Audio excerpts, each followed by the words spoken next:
All right, I hit the go live. And we are live. Hello, everybody. Welcome to the Vegas live chat. Hi, Rustic. Hi, Michelle. Truth in You. Miss Dawn. Thumper. I think I got everyone.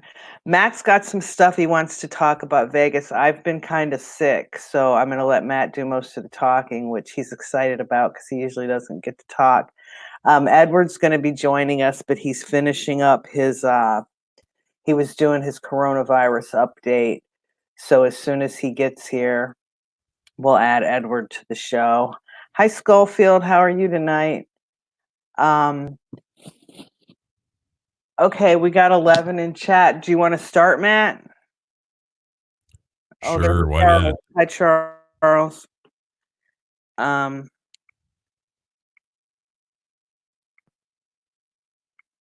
Okay, I'm going to mute and let Matt take over. He's got some stuff he wanted to go over. He's been watching a video and trying to dissect some stuff, so it should be pretty interesting. I hope I'm doing this right here. The screen share? Yeah. All right, I see a screen share where you've got our pictures up there. You have to go to the tab of the thing that you want to show. Do you already have those tabs open at the top of your computer? Yeah. All right, then just put one of those tabs on and I'll add your screen share to the stream. Okay. Is that what you want to show? Yeah, do you see the picture? Yeah, I see the picture, and then just jump from picture to picture as you're talking about it. Sure. All right, yep, it's on there. There was a little bit of a delay. Hi, Charles. Hi, George. Okay, I'm going to mute myself so you can go, Matt, without me interrupting you. All right, just hold on a second. I'm going to get my thing up here. Hold on my phone.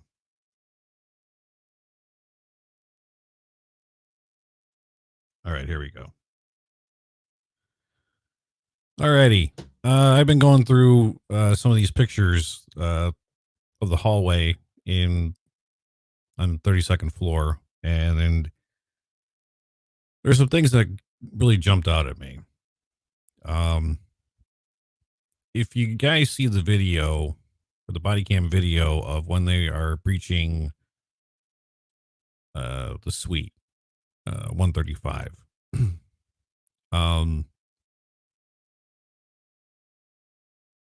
one of the body cam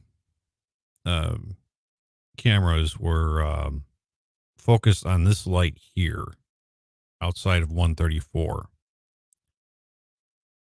Now, and this was just after the breach.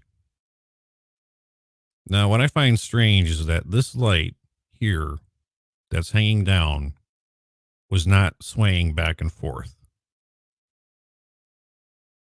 Because if this was a result of the breach, there would have been movement of this light. It would be going back and forth because it's hanging down on a wire here. That was the first thing that caught my eye. Then the second thing that caught my eye was this thing for the fire extinguisher. It looks like the glass is broken out because if you could see, the tag on the fire extinguisher looks like it's hanging out of the window. Now,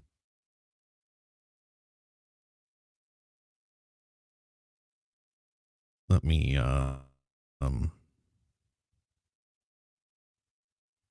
to another picture here. Now it's kind of hard to see. Now I don't know if this is glass on the floor from the window of the fire extinguisher or not, but I found that to be kind of odd.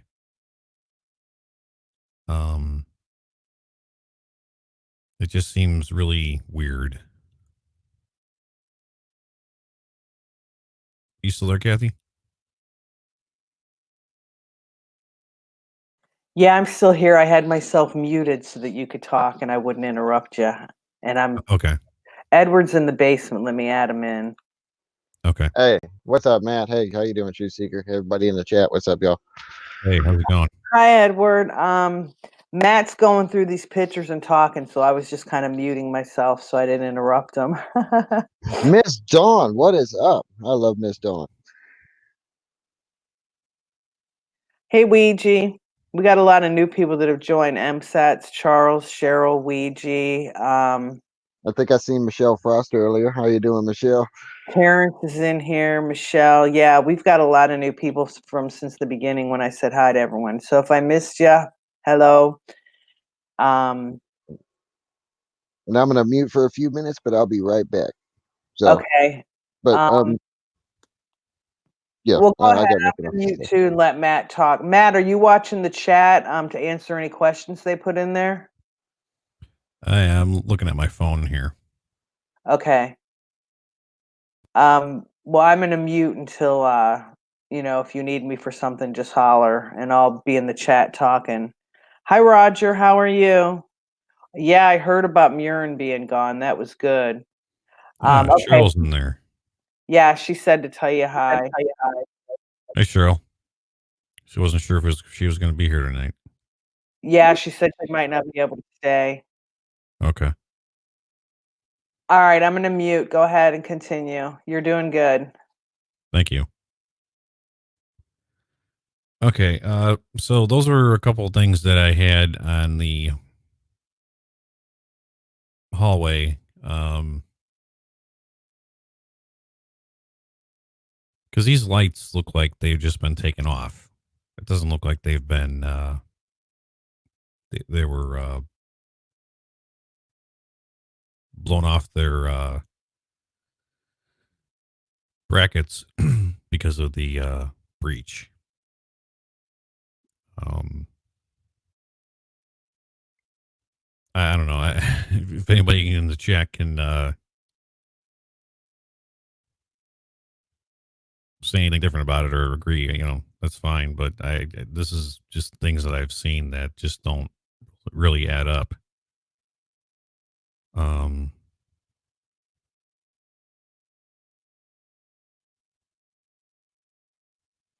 Let's see. I think there's a lot of stuff in the hallway that seems staged to me, like whatever they were trying to cover up there. Like, if another shooter got away, or I mean, I don't Right. know. There's a million theories, but it's like they went up and staged some stuff there. I think so. Well, also, but if you look at this light here to the left of the entryway to the suite, that's hanging down, but this one is perfectly fine. See what I mean? And then there's this exit sign that's hanging down, which, could have been part of the breach. I don't know. Then Oh there's this yeah, light here. What were you saying? I see what you're pointing at everywhere. It's like I've looked at these pictures before, and it's like they've always just seemed not right to me. Right. But I've got some more that are And MSATS is talking about Jesus said he never saw the card there, which is very weird. right. Well, here's the camera underneath the plate. Okay. Now, anybody, even a hotel guest, walking down this hallway, coming from whatever room they're in, close to this area. No, nobody saw that. I mean, was anybody in this room here? Well, they didn't even act afraid when they came into the hallway. It's like they had no fear that there was anything behind that door that could hurt them or anything. They saw all those wires and weren't afraid that it could be a bomb. It just doesn't make sense. Right. Schofield wants to know if he's the only one that sees a different color in the walls. I was going to bring that. That was another thing I was going to bring up. The walls in the hotel look purple, but when you look at this picture, they look blue. Now, could that just be from different cameras taking the pictures versus video? But I noticed the color difference too. Well, here, let me show you. Let me go to this one here. Now, this is from the one of the pictures from Nightline. See, it's blue. Look all the way down the hallway. Yeah, that's very blue. But Nightline might have had better lighting. But all the body cams we see, it's not that blue. Right. But, looking at the lighting here, I mean, looks pretty bright, These lights are pretty big. So, I don't know. MSAT said he doesn't think the cart was there when I breached the room. So MSAT, you were there doing the breach. I'm sure it was a typo. Schofield says the doors look lighter too. Now, Ouija said from being an electrician from 21 years, hang on, I got to go back and find that. He can tell you that fixtures like that are held together by a screw on the back side and a round decorative nut that holds the halves for aesthetic reasons. So it might be easy for those lamps that are screwed into the wall to come off. He said, I can't see it. HVAC. Said, I can't see it coming apart like that without some sort of drawn out vibration that would create the nut to backspin. It's simply the weight of the glass pull the front half down. Right. So it wouldn't come apart like that without like a vibration causing it to. Okay, I was reading it wrong. I would expect the result to be broken or completely removed from the wall instead of the two halves coming apart, as if done so by design, is what he said. Right. Okay, so it is odd that they're hanging like that. Exactly. Yep. And then this is a picture out of Nightline where supposedly they cut all those chunks out of the wall where I don't buy the Campos getting shot through the door thing. I think that door would have been in a lot worse shape. A 220 or .223 would have put a small hole in the front, but on the back side of that door, it would have been blown out from exiting. Right. And it just looks like drills to me. And not only that, if you look at, these, there's no bullet marks in here. If a bullet went through this, you would see a bullet mark. Well, that's what I wondered too. It's like if it went through the first piece of drywall, wouldn't it have continued in? I mean, maybe not in every single one, but it's like those should be blasted. Right. And a lot of people said, oh, shrapnel, but it's like, I don't know.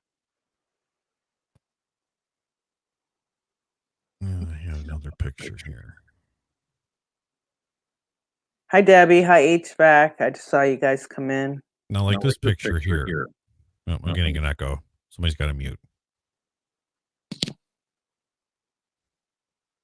right, now this picture here, you see all these marks here on the walls? I don't know what these are. I don't know if they're claiming that these are bullet marks, because there's one here. There's one there, one there. 1, 2, 3, 4, 5, 6. Now, those could have been fragments kind of sliding across the wall. I'm just guessing. Right. But if you, let me go back to the other picture here.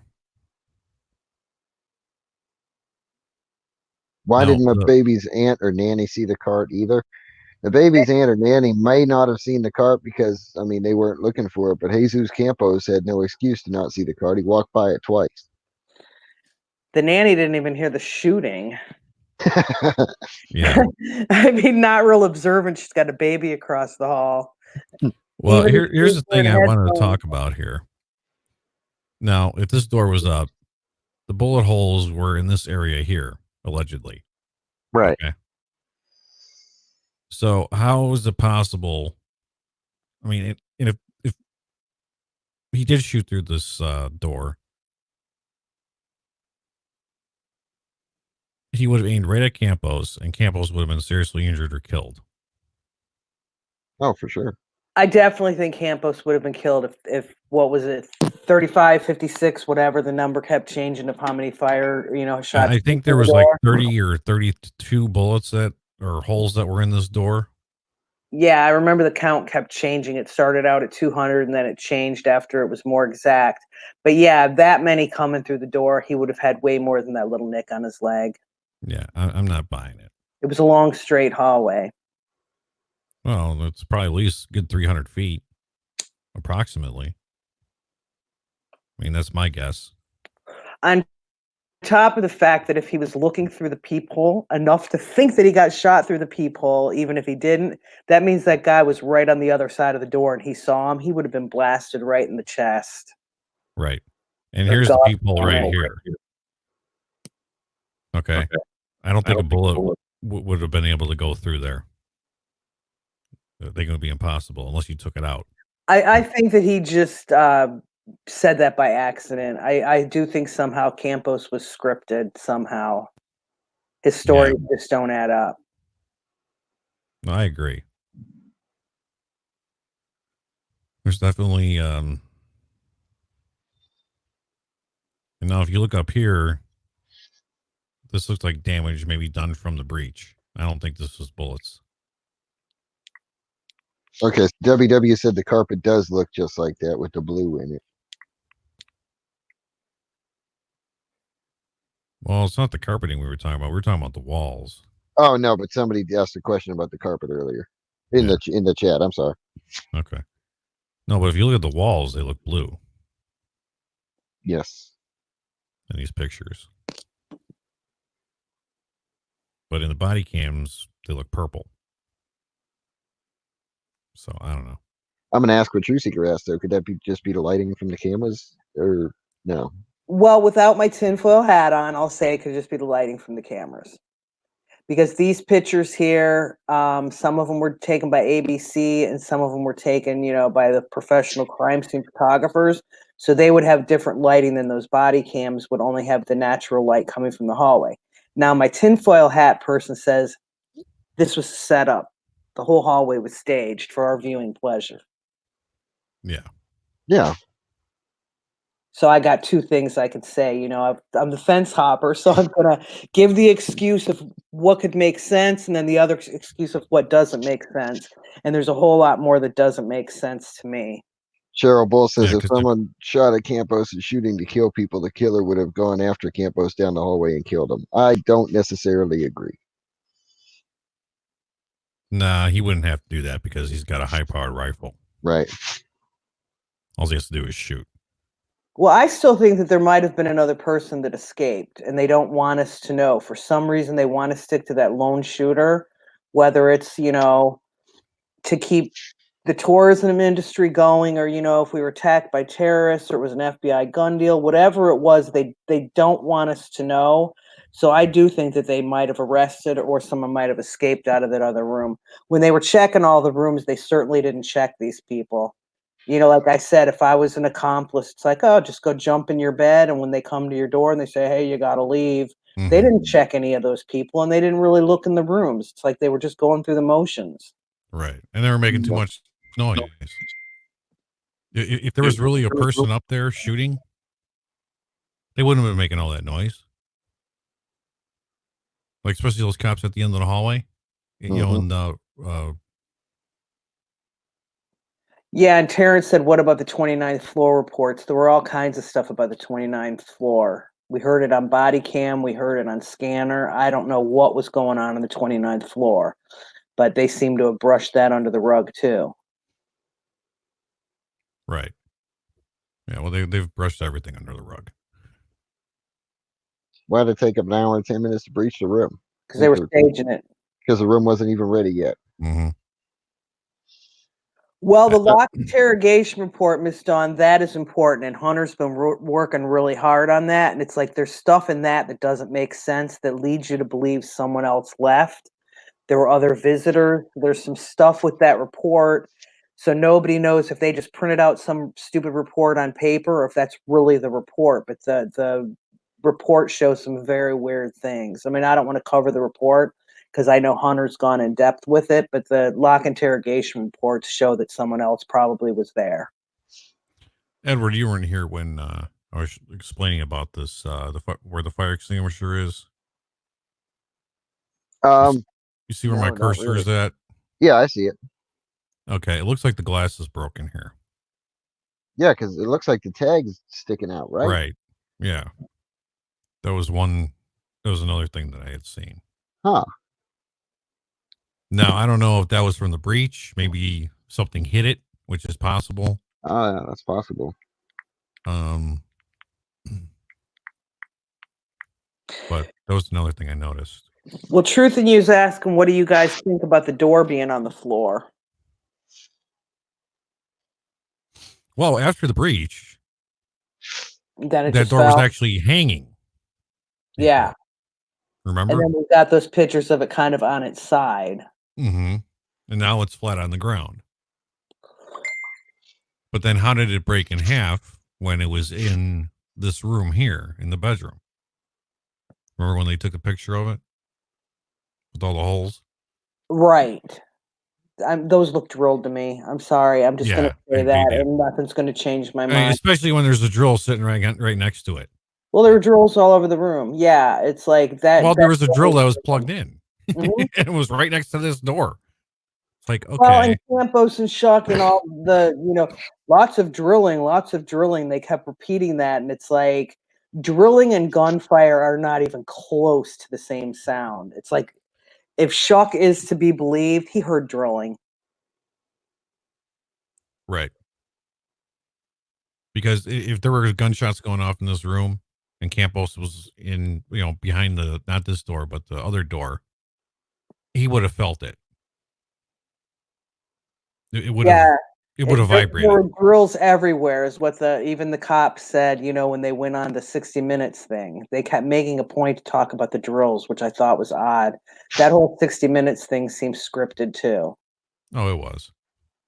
Everything was scripted. It's like I don't know what happened up there, but it's almost like something else happened someplace else. And I'm sure Paddock was somehow involved in something, but they staged this whole Mandalay Bay thing to cover up whatever really happened that night. Well, and the other question I have is, how come? Here, let me put these. How come all these pictures aren't in the fit reports? Like these pictures here, of the the holes cut out. I think ABC went and did that show, the documentary, long after the fit reports came out. I don't remember the date of that. Whatever date was on, well, you've got the video link I sent you, Matt, so I don't know if it's got a date on it, but I've got it on my channel too, and I think that came out after the fit report. Ooh. Well, yeah, they did come out. I'm echoing here. Make sure your YouTube's muted. They did. This did come out after the fit reports, but that's not the thing I'm talking about. What I'm talking about here is if you're pushing this narrative so the public can believe everything you're saying. How come they didn't show any pictures of these alleged holes in these walls? With all this stuff cut out, why didn't they show the actual bullet holes? Why wasn't it in the fit reports? That's my question. That's a good question that I do not have an answer to. Well, nobody has the answer to it. But it's part of the narrative, though. And if you want people to believe this narrative, you're going to do everything in your power to show, here, this is what happened. Here's the proof that, this guy did it. And they're not in there.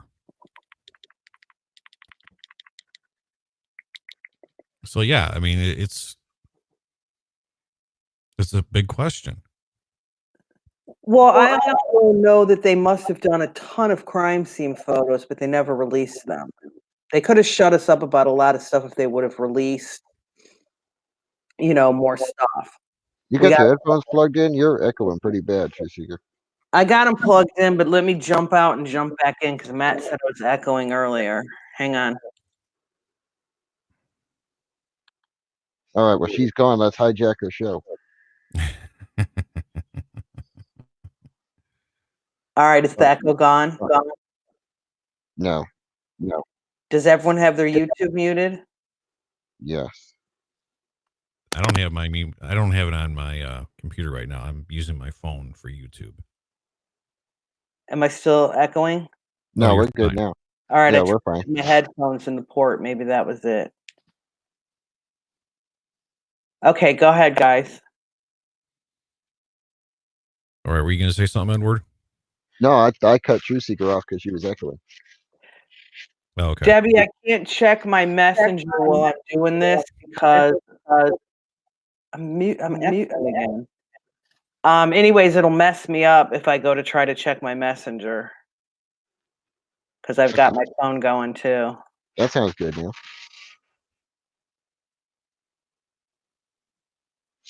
What is up with these? Where'd you find these pictures at, Matt? Killer on the 32nd floor. No, well, obviously, but like, where did you find the pictures? Well, actually, what I did is I took screenshots of the video. Oh, okay. Oh, so this is the video that. Okay, Yeah, I see now. you can see Yep. the YouTube thing. So I got a snipping tool on my computer, and These pictures came out. I mean, they came out nice. Okay, so now that we can look at that a lot better now. Does that glass look broken? It's hard to tell, but but I don't see any glass on the floor though. I don't either. I just see pieces of little pieces of wood from the door.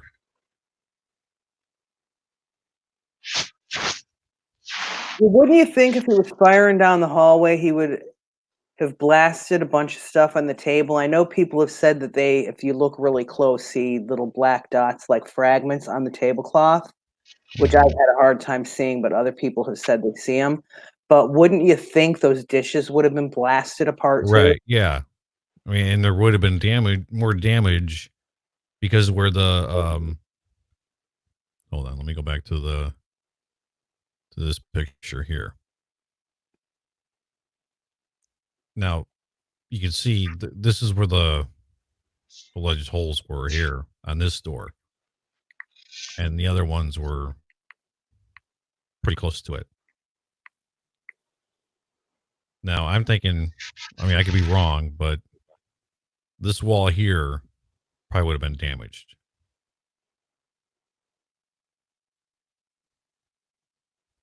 Like right here. Yep. See this? There's no damage on this wall. There's no damage to the cart. HVAC saying the cart is on opposite side of door shots. So that might be why we don't see. But if we see fragments in the tablecloth, it should have banged some of those dishes. Yeah, I'm not buying that. I mean, just the rumbling of the gun up there, you would think, I don't know. I would just think that those dishes would have been something knocked onto the floor. Right. So yeah, it's so that's what I've been looking at. At least from what I could find now. I mean, MSAC wants to know who else they find in the room when they breached it. I think somebody was in 134 and they don't want us to know. Like the FBI was maybe doing a sting, or like I said, they killed another terrorist. I don't have an answer for that, but it's like the way they were so secretive about 134, I think somebody was in that room. Something was going on because they didn't want us to see it. So, I mean, why would they go into 135 and show body cam footage of that, but they don't show 134? And Angelica says, was he shooting from the hip? Because for a 6 foot tall plus man, the shot should be higher in the door and the walls. You wouldn't hold your rifle way down by your hip.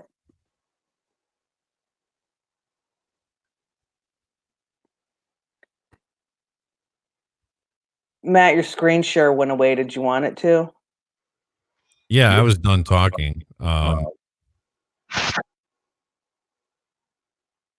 Okay, there's a lot of questions coming up in the chat, so if you guys want to handle the questions, go ahead. Okay. Lou says, remember, Campos was given an escort to respond to any media with him at all times and to answer for him immediately after event, and that person was head of security of the or county or something like that. Is what Luigi said. True to You says the question is, did they breach it? There's no signs of breach on the door at all. My brother's in the military. I actually showed him the video of the breaches. He laughed his ass off. He said all he did in Afghanistan was breach doors and stuff. And he goes, that's not a normal breach. He goes, it's not how they breach them. And that's definitely not what they look like.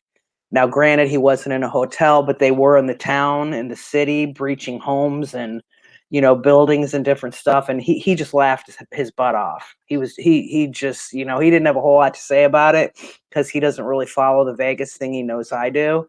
Mhm. But when I showed him that stuff, he just laughed. TIU, what are your questions? Your friendly neighborhood shill might answer them for you. Don't be mean to Truth and You. He's my buddy. You two need to kiss and make up or don't talk to each other. Shut up, Edward. Sorry about that. That's okay.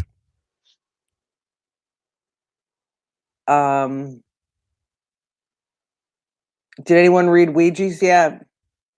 Oh, I didn't read the second one. He said if anything is staged with her large or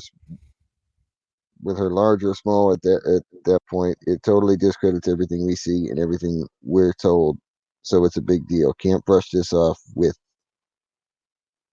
having so many discrepancies, I think is what he tried to type. And I agree with that. There are Yeah, so me many too. discrepancies. I mean, just in the hallway alone. I mean, we haven't even gone into the room yet. We're just in the hallway. And I know that this has all been hashed out in the past, but there's always people out there that have logical excuses for this and that. And it's like, I'm just not seeing it. I'm seeing that they went up there and staged this. For whatever reason, they didn't want us to know what really happened. So they, didn't spend 72 minutes, clearing rooms, as they said. It's like they were busy up there being told to wait until it was time to come up. Right. Oh, I'm not finished with this. I mean, there's going to be more to come. I mean, this is just the beginning. Because I haven't looked at the pictures in the room yet. So there will definitely be more to come. Yeah, like Angelica says, the blue snorkel hose coming from the bedroom. Nowhere near either window he supposedly shot from. Yeah, that whole blue hose thing just doesn't make sense to me. Yeah, that doesn't make any sense Yes, either. we do know that those photos are restaged, but they were filmed in that hallway. Someone's in there talking about them being restaged.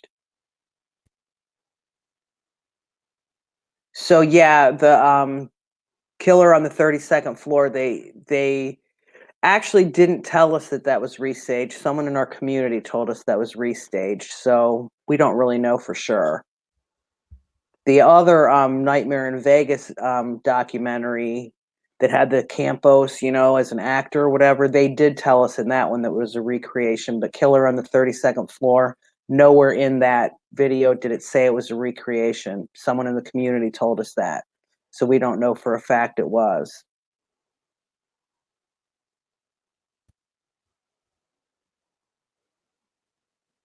And that's where the question comes in is how come they're not in the fit reports?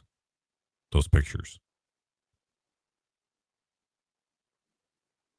HVAC says concerned citizen did a video on the door getting stomped down. That was probably a long time ago. I don't remember the video. I don't remember a video either. Ouija, you sure you don't want to jump on? Because you know a lot about this stuff. I know you studied this hallway and the breaches a lot. Even if you can only come on for a few minutes, that would be good.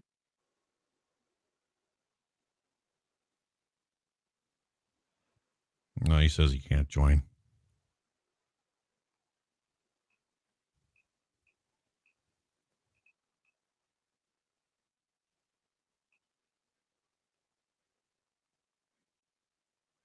He said he'll come on another time and talk about it, though. Terrence said, then there's the two LVM PD stories about Paddock. Remember how in the beginning they said Paddock struggled with officers after the breach? Then he supposedly shot himself. There were actually 3 stories about Paddock. One was that he charged him. Mm-hmm. And then what did you have? He shot himself. They charged him and had a struggle and shot him. And then the other one was, what was the third story? I know there were 3 different stories. I can't remember the third one. Oh, the third one was that they watched him commit suicide. Yeah. Yeah, and then the you had the cop that was on the phone with the judge lying, saying we engaged the suspect. Right. But obviously that's not true. Angelica says if Paddock shot himself, then where's the spray of blood anywhere in that room? Yeah, it would have been sprayed all over. Mm-hmm. Hey, Double K, how are you? Yeah, he's been 419 for a minute. Yep. That's their whole that's what the one officer said. Does someone want to read Charles? This is pretty long. All those electronics, all those transactions, those cameras, a pilot, a Fed, a real estate dude, an avid traveler, involved in at least one lawsuit in Vegas in 2011, high roller, yet no voice. Well, you're really dead set on his voice, aren't you? Charles wants the voice. We all do.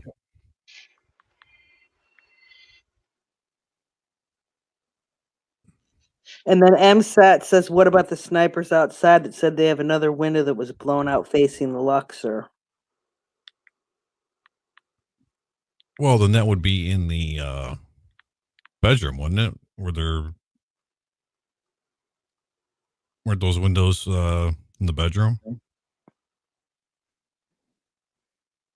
Well, it was a little bit confusing because someone was saying they were looking out another window, but yet he was supposedly looking out the window where the glass and shells were, but you didn't see any glass or shells. And someone was saying he was looking out a different window when they were saying, it's us, Corey, it's us. But if you look at where the pillar is and where the chair and the little table, that had the green note on it, it's like he was standing at the right window. He was not standing at the incorrect window. No. I don't believe that window was broken at the time. No, me either. Ouija says by 3D laser crime scene drawings of all rooms and full photographic images taken at various stages of investigation, I bet over 3,000 total digital images. Where are they? Yeah, I agree, Ouija. Yeah, I agree too. Judgment Day says, I normally don't talk on these lives, but I don't believe what the LBMPD says or the FBI. But how can you stage that room? Where did all the shells come from? And the guns and the other stuff he had in the room? Those are good questions. Those are all really good questions.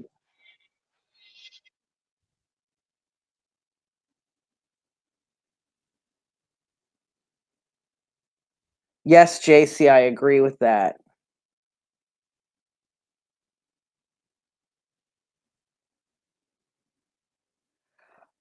Terrence thinks the broken window facing the Luxor was on a different floor. Well, we still don't have answers about what was going on the 29th floor.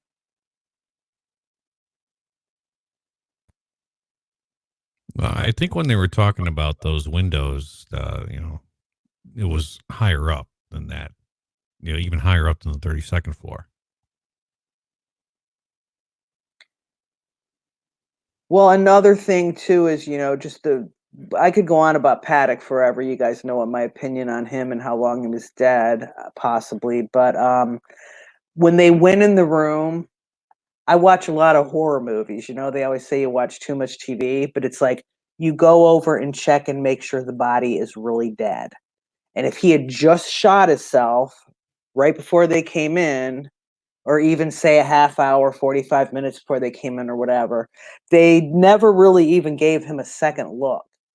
It's like nobody went and took his pulse. No one went over and kind of gave him a little kick. It's like, come on, Michael Myers always gets back up and comes after you.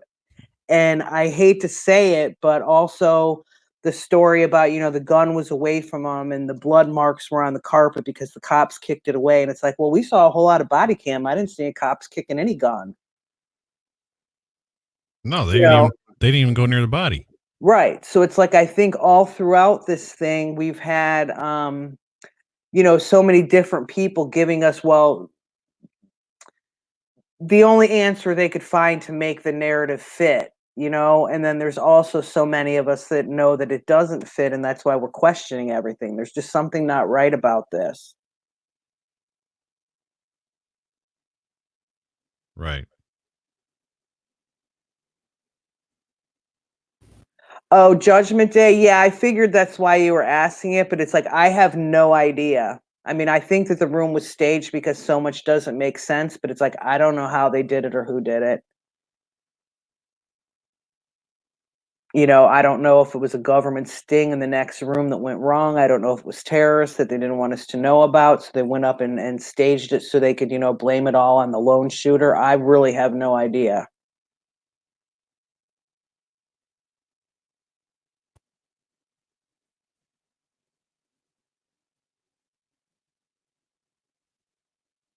The chat's going really fast to try to keep up.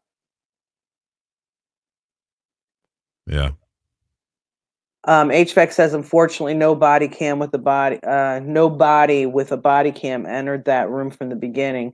Yeah, they showed his body pretty much right away after they went in because that's when Bitsko said he's been 419 for a minute. Mm-hmm.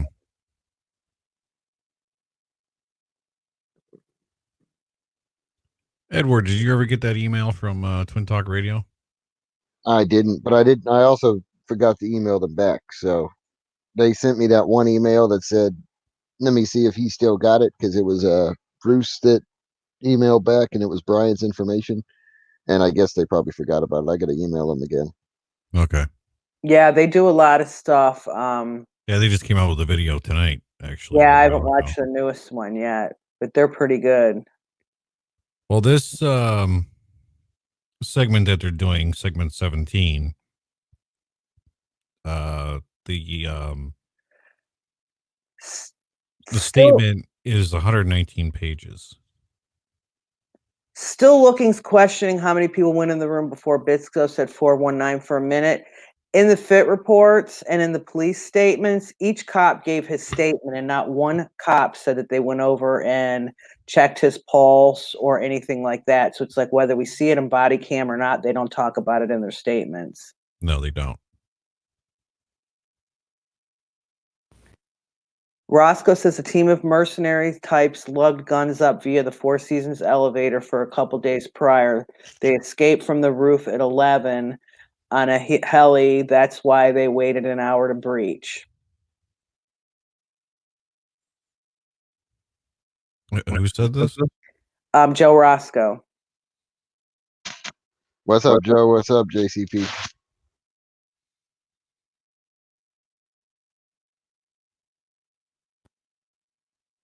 Okay, I see it.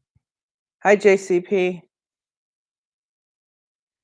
I think the zip line was just something that I don't think that was anything. I think it was two cops that kind of saw something and maybe thought that's what it was, but they never went over to investigate. So I think that was just a weird thing that we heard in body cam.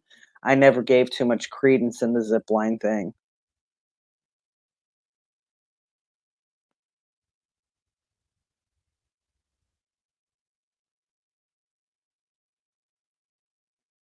Hi, Discerning Light. How are you doing?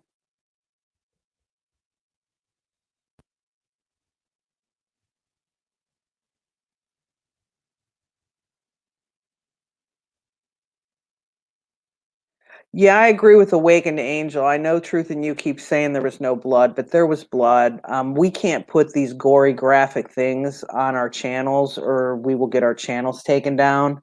But I've seen a lot of blood and wounded people, and I'm not really one to think that it was all, what do they call that, moulage or whatever. It's like I think that real people were injured and shot and died. Me too.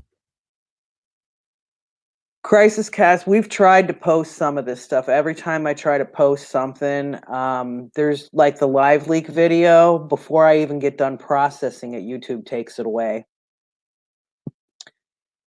Any pictures that show anything really bad, they just take from us. They don't want, I guess because they're afraid kids will see it or whatever, but their excuse will be graphic, violent, whatever, even if you put a disclaimer in.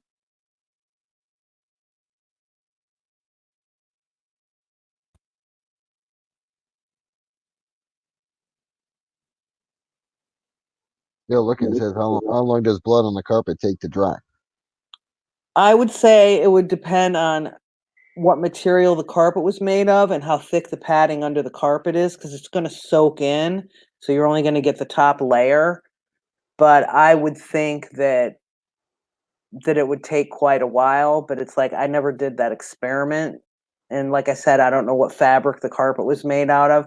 Cotton and wool will soak up a lot faster than what's the other kind? The rayon or the polyester that has like the coating or whatever on it. I'm not too great on carpet, but they also put padding under it that soaks stuff up. And sometimes they use the cheap thin padding, and sometimes they use the thick cushy padding, which I would think they would have done in his room. So it's really no way to guess how long that blood would have taken to soak in. I think in there it was probably standard padding because it's all cement underneath. So Yeah, that's true. And I don't think the padding in the hallway was very thick either. I think JCP had a long question up here. Let me see. Why did Babyface Cop say he is shooting from a small hole in the window? Was that what the auction cups were for, to remove the window?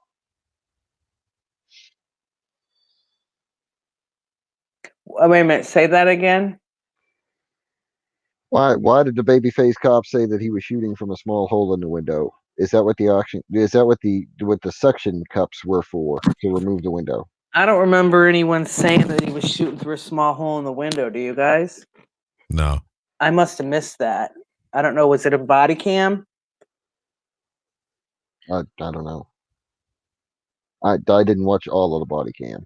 Yes, Joe Roscoe, we did watch the Texas shooting video, and that parking lot was loaded with pools of blood. I have no argument there. And that was only 2 dead bodies. Do you remember that, Edward?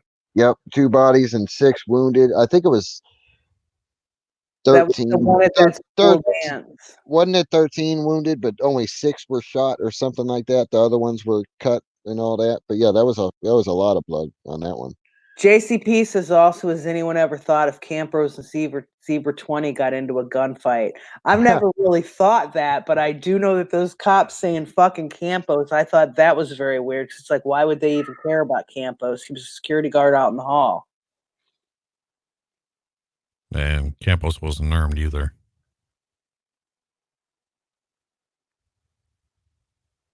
JCJ says blood from Paddock looks neatly poured onto the carpet. Doesn't look right at all. I agree with that. I think if he blasted himself through his mouth, there should have been blood everywhere. But then again, it didn't have an exit wound. So I'm not, any kind of expert on suicide, putting a gun in your mouth shots. But I would think that there would have been a ton of blood all over the place. Well, it also depends if if he did shoot himself, just hypothetically speaking here. Was he standing? Was he sitting down? We don't know. I mean, that's because if he was standing and he did shoot himself, there would have been blood splattered probably up on the ceiling and wherever else he was at. Double K, but Paddock didn't have an exit wound in his head. They found the bullet in his head, it says in the autopsy. Right. So that makes a big difference on whether there be a lot of blood splattered.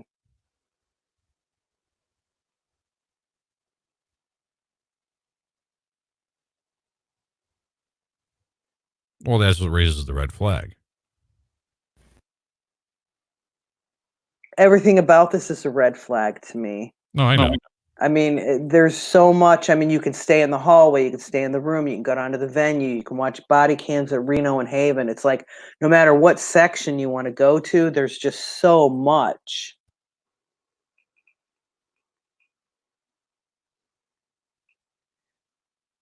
Yeah, we can do another one, Ouija, and let you come on. Just tell us when. We've been trying to get you on for a while. And unfortunately, I'm not available during the week, so my weekends are the only time I can do these.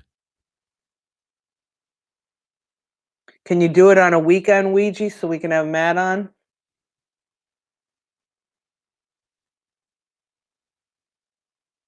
Hello, Hunter UK.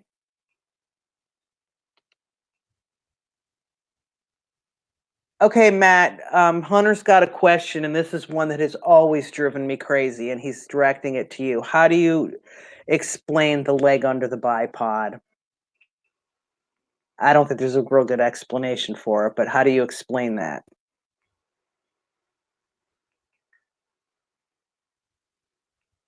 I can't explain it either. Edward, you got an explanation for that? Hell no, I don't.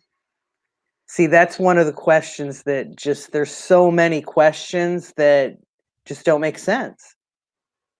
I think that's why there's so many of us that don't want to give up. And I know a lot of us argue about this theory or that theory. And it's like, we're still all here because we don't believe exactly what they told us. You know, some of us don't believe different parts, but there's still so many questions, you know.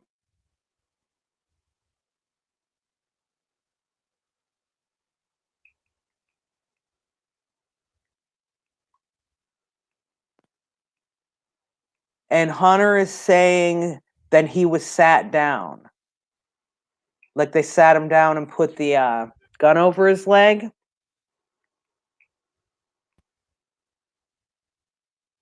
Oh, like he was sitting down when he shot himself? I would still think, you know, after you shoot yourself, your body's going to bounce around a little, and I would think he would have kicked that bipod. I mean, I've never shot myself in the mouth, but I would just think if you were in a sitting position, you wouldn't just go flat down without a little bit of twitching around. Truth in you, is there an issue going on here? You're telling the moderators to block somebody. I didn't block Truth in anybody. you is saying moderator block. No, I don't think anybody's been blocked. Oh, never mind. Just use your other account. You don't need to hide him, Miss Dawn. He's all right. If we don't like what he says, just kind of ignore it. I kind of don't like people to get blocked unless they're being really disrespectful, because I think everyone should have a voice. So as soon as your time up's over, Truth and you just come back in. Oh, he asked Miss Dawn to block him. I don't know why. Yeah, I don't know what's going on either. Yeah, Hunter, it bothers me still too, because it does not make sense that bipod's over his leg. That's one of the main reasons why I always thought there was some kind of staging in there.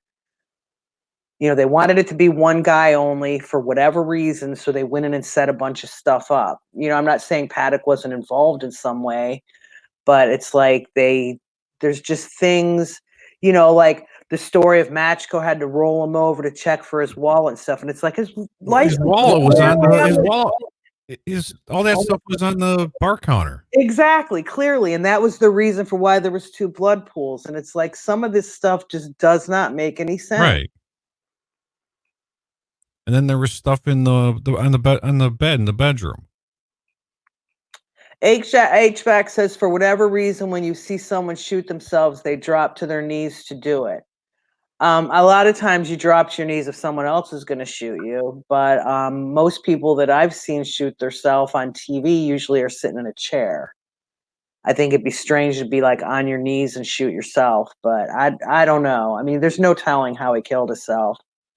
And there's the blood splatter all over his shirt that I don't know if that's a bullet wound or if it's just blood that dripped, but that to me has always been odd too. Because if it dripped from his mouth, there would have been a long straight drip and not this big blob down there. So that's hard to explain too.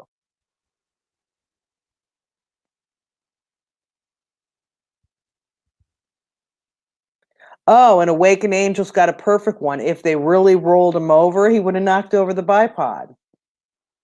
If they Mhm. really rolled him over to search through his pockets like he said, then there would go the bipod. Right.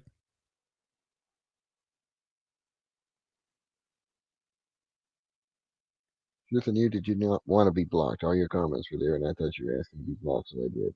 Funny, might be YouTube. Emissat said, what about the gun going off after the breach? Well, that was supposedly an officer that accidentally discharged his weapon during the second breach. I always thought that was weird because I wouldn't think he would have his finger in the trigger, but if they were expecting something to be on the other side of that door, maybe he would. I don't really know police procedure, but I always thought that was a bit weird that that happened right when the breach happened, but I don't know. I mean, that maybe isn't weird. It's just one of the weird things on my list, but it's not as weird as some of the others. And I never heard about the tannerite being tested and what the results were, Charles. Ouija will come on for a second. Hang on, let me grab you the link.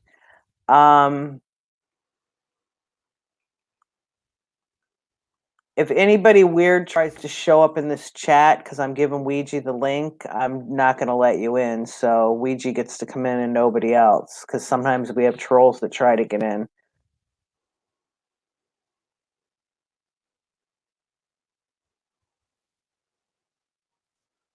Okay, Ouija, click on that link so I can pull you up.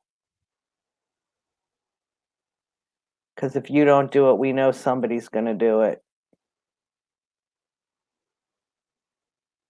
How is it possible to point at Stephen Paddock when everything pointed to Mary Lou Danley, according to JCP?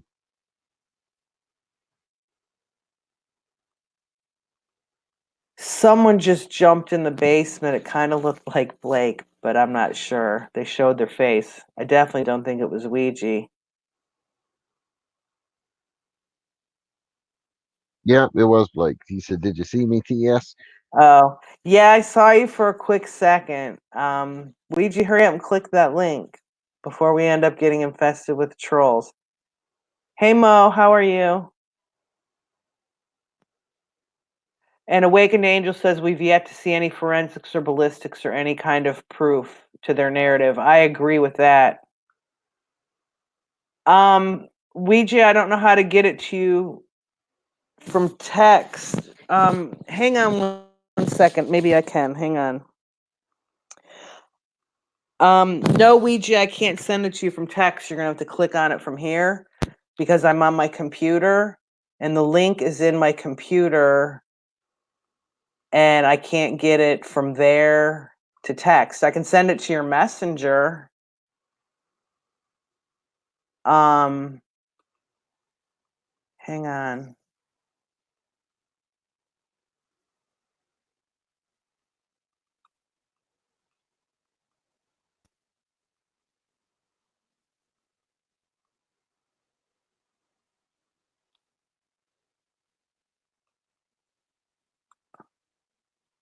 I can't figure out how to get on my computer.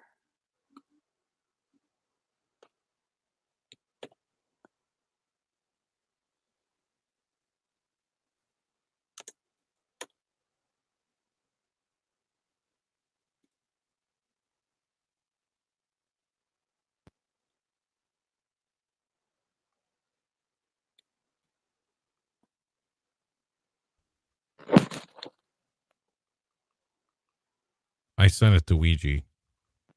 Text it. No, I sent it through Messenger. Yeah, I just sent it to him through Messenger too. So hopefully he gets it through Messenger.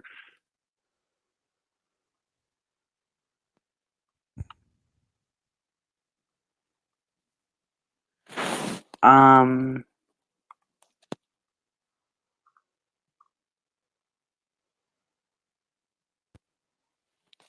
Smokey says he was on a live just now and his whole system shut down on his channel. All right, Ouija, did you get it from your messenger?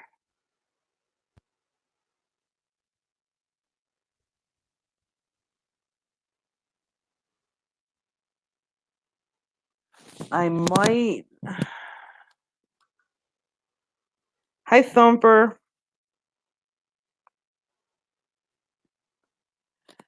Yeah, I don't have Streamlabs or StreamYards on my phone, so there's no way I can grab that link and do it from my phone that I know of.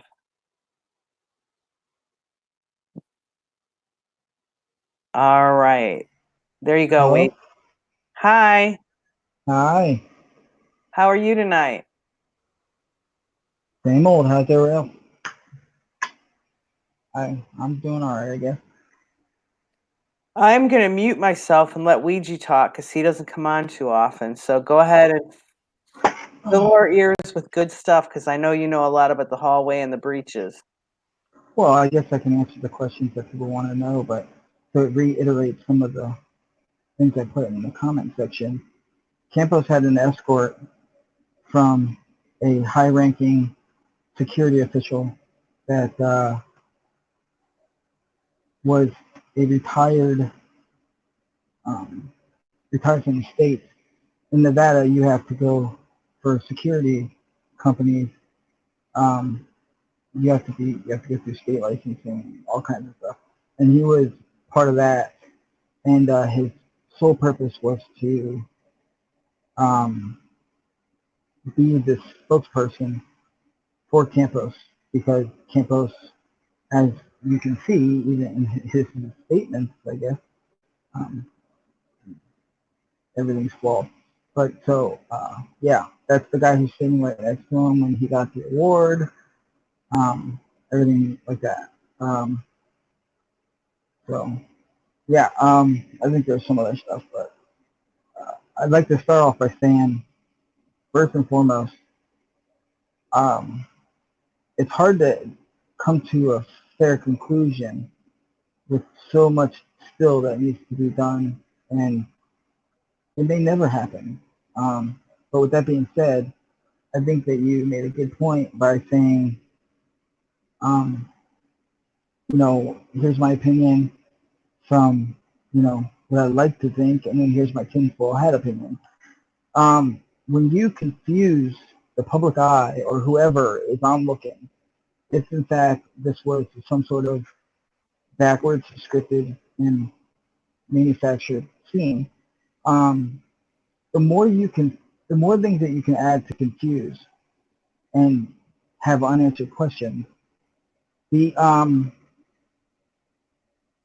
easier it is. For example, the glass cutters, in the room, like you got a gun, once you pull the trigger the first time, that your time is very limited. I mean, so from the second you pull the trigger the first time, you basically got to get to business if that's what you're doing and that's what your agenda is. So glass cutters, you got guns. You got plenty of guns to break out the glass. Hammer, come on. I mean, who are we kidding here? If he had no regard for people's health, and he meant to cause pain and death and suffering, breaking out a window with a hammer, a glass cutter, when you have plenty of firepower to do it for you, I just think it's absurd. But there's so many things like that, and so many areas of this investigation that were left with confusion, and I think purposely filled confusion, and contradiction, that it creates an area for the public to create their own opinions and fill those voids. And so I agree with when that. It's like confusing by design. yeah, and when that happens, that's when for example, this community, at one point we were all working together, and we're trying to do the right thing and get in the right direction and kind of respect everyone's opinion, but it goes into these 2, 3, 4, 5 different halves or parts because everyone's left to fill those areas with what they think is the right answer, or Well, see, I because stay open to things. It's like if someone asks me a question, I'll give them one that's a logical answer and then one that's my tinfoil answer. And people tease me about being on the fence, but it's like there's so many different answers to so many different questions. It's like I'm not going to pigeonhole myself into something because I really don't know. So You get know? this. So some stuff that I don't know if people are informed about or not. And if I misspeak on something, it's probably because I simply just forgot and it's been a while. But we're discussing the hall and the 2 rooms. And so there's 2 or 3 reasons why the FBI could come in and literally take over jurisdiction, whether the local sheriff or the chief of police like it or not. Now, those are uh, terror, global terror. They would have to figure it to be domestic terror, but still, even domestic terror, I think, would still give the jurisdiction on the chief of police or sheriff at the time. So when all the stuff that happened that night, and as bad as it sounds, Joe did not have to hand over any of this to the FBI. All jurisdiction was still given to Joe. Joe had all the power. But when Joe gave the hallway to the FBI and gave that the camera and the recording devices to the FBI, it grants the FBI also into those rooms. And so when that happened, you have Joe's and the county doing their investigation.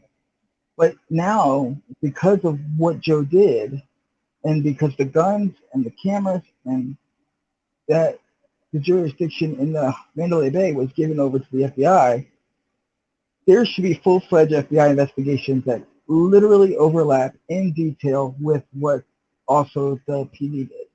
Not one and the same, 2 separate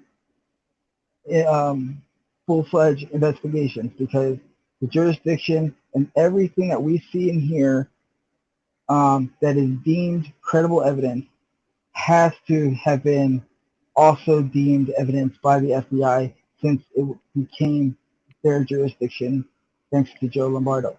So when that happens, when you see a preliminary report or you see a final report and you have Joe saying, oh, Joe's under the gun, Joe publicly asks for more help, asks for more money, and says, oh, I got to do this, I got to do this. So now with Big Brother and the what is considered, even though I know and everyone probably agrees, is that they're the highest corrupt department in our land, but they also are highly regarded, like skilled and respected across, the SWAT teams and the investigative teams.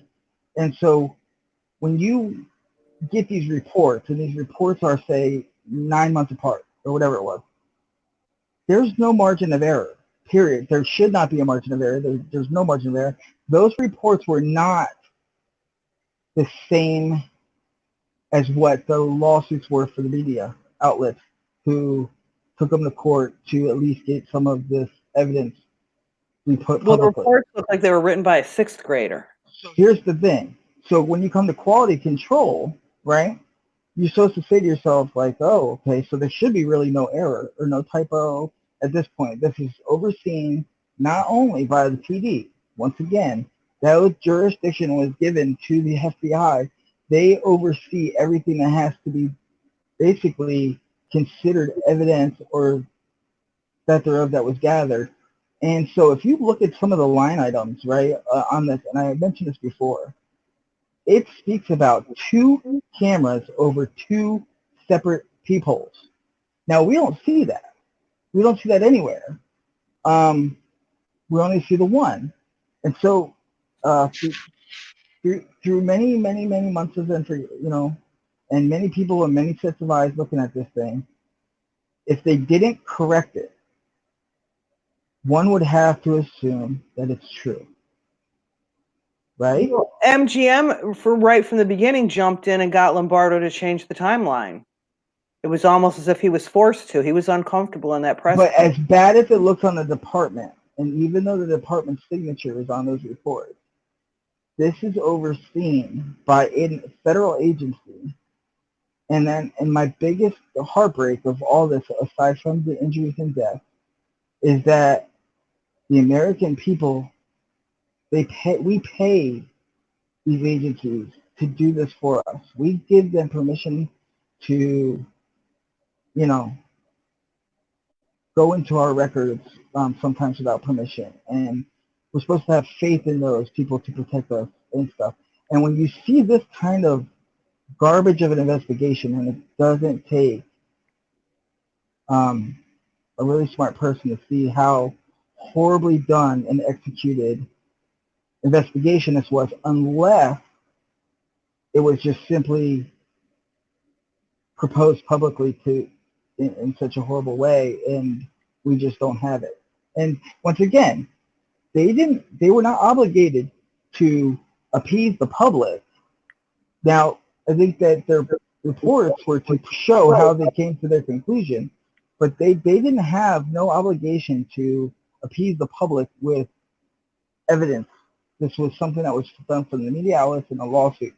And to this day, I think that, you know, when you see things where all those documents were shuffled and copied and duplicated, I mean, they damn sure didn't make it easy. It was almost like, well, we're just going to make it hard on them just because we feel like it. Type of thing. And for me, that just seems really, Joe Lombardo could have answered some of the most easiest of questions and given some of the most easiest stuff publicly that would not have harmed the investigation. It would not have harmed or injured or defamed anybody that was injured or killed. It would simply have brought to rest some of the things that Joe Lombardo cried on national television saying, you know, I'm so sick of hearing publicly that, you know, we're not being open and transparent. I mean, if you feel that way, Joe, if you feel that way to where you have to publicly speak about being looked at illy because we don't have ballistics or we're not seeing this sort of thing, why don't you just simply show it? Because that would have put an end to a lot of it, you know, but we don't see that. It seems like every time that there was something additional added to the crime investigation that the public got, it did nothing more than add confusion and add questions. And those were never answered. Like my theory on Sean O'Donnell, you know, and all the stuff with Sean O'Donnell. So, like, I think that what we see is exactly what we were supposed to see. Whether it's absolutely fully true or fully false, what we got is what we were intended to see and be told. And It was scripted. They told us what we needed to know.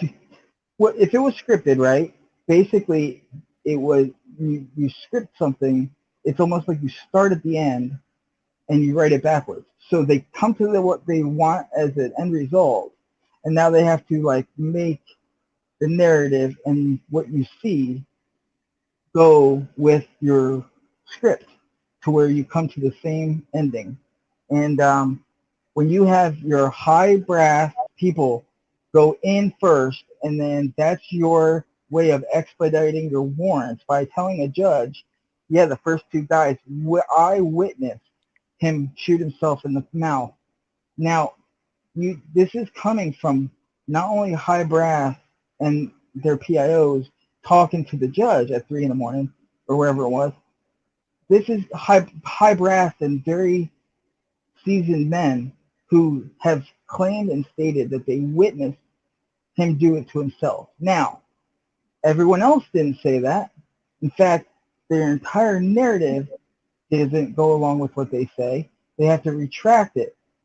Okay, so when you have two separate stories and it's coming from the elite or the management of your department, what causes that? Well, what story are we sticking with, guys?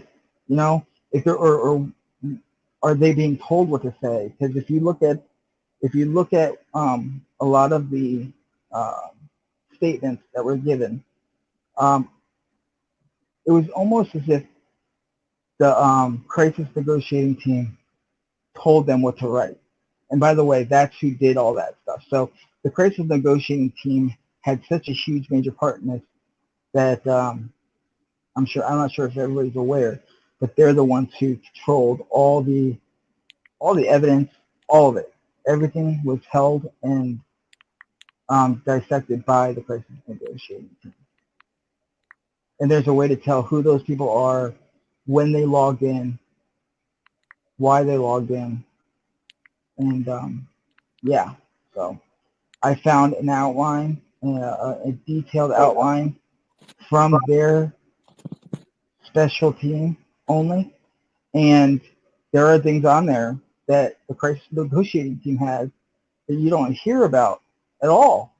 But no one wants to talk about the gun being found under the car at Luxor, or stuff like that. Like it just disappears. No one wants to talk about it.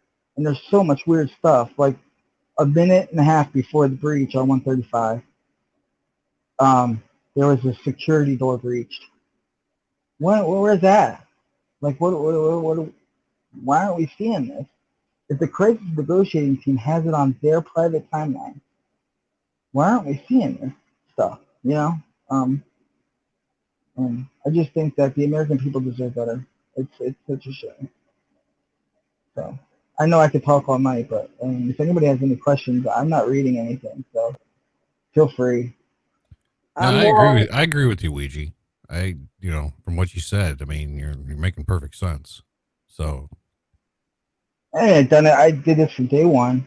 I mean, my first story that I broke, I gave everything to Charles Walton, and unfortunately, as much as he was a cool dude, he just didn't put my research out the way that I told him.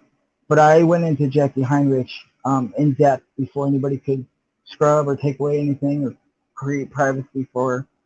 And I knew that she wasn't on vacation. I knew that because she took a vacation 3 weeks prior to. She was there with the loved one, having a blast, smoking cigars up on the Delano. But it was weird because she was there for a special confidential event, and all a week and a half prior to this event unfolding. I'm not saying, I don't know if it's related. I mean, it definitely sounds that way, especially how she becomes part of this leaking of photos and her having a weird love relationship with Levi.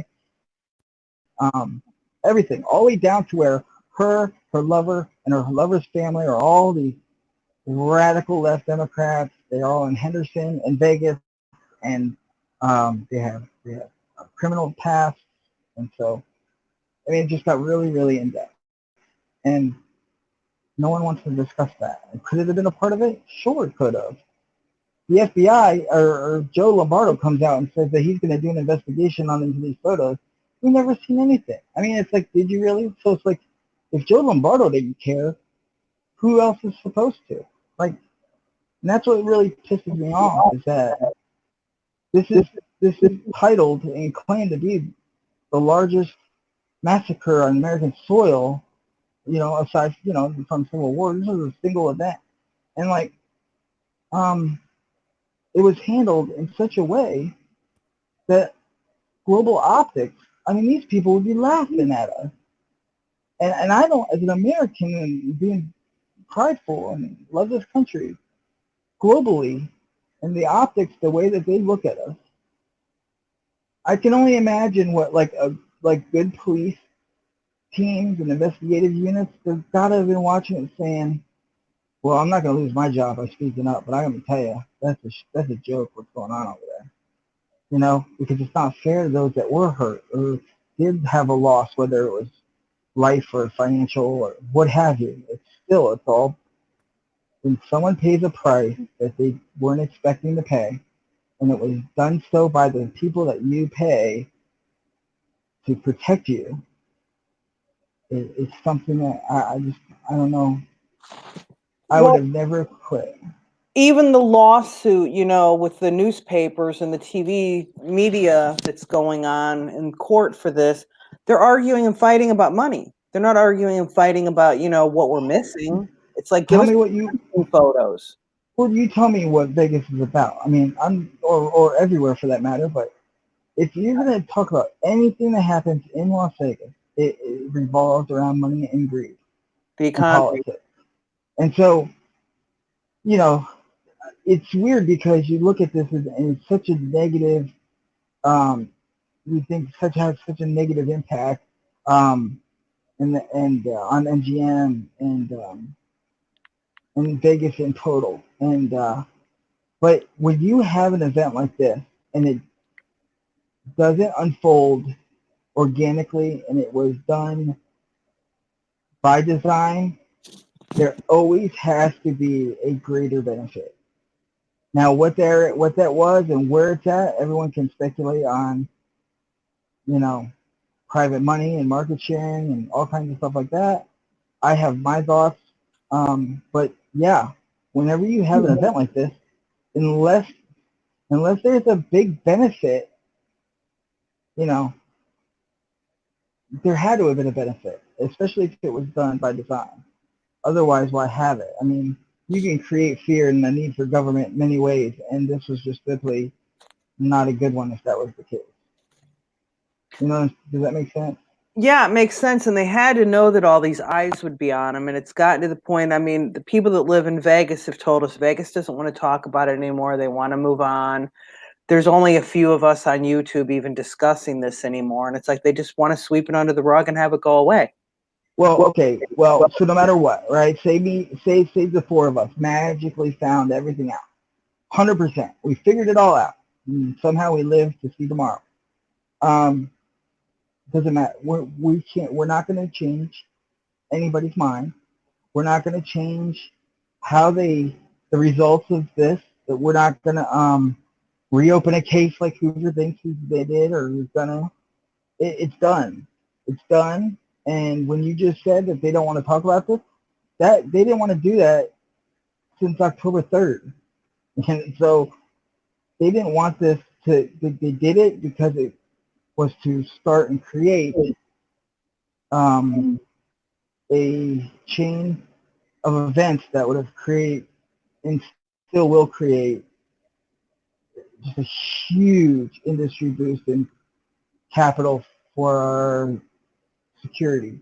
Well, Double For K said hotels. in there, you know, how many millions were made and given by insurance. It's like, I think the town made millions off this. Donations came in, there was GoFundMe's, and I'm not talking just about All right, so I'm just talking about the town in general. They got grants up, this and that, new equipment. It's like they profited from it. Well, you can't, and what we haven't seen yet, and what I think is what you will see, is it's gonna be a mandatory implementation across the United States, and so the federal government will step in and say, okay, we're going to give grants and it's going to just create so much, but they're going to say, look, these entities, for them to have for example, like have major insurance breaks, because these guys pay a lot of insurance. Okay, there's no doubt about it. But the bottom line is, you go to any insurance company in any state, right, and they work with you, they supposedly work with you, and you get lower insurance by whether you have company meetings once a month or all kinds of stuff like that. So what they're going to do is say, listen, you must and you have to have this type of pre-screening and security to this end result security.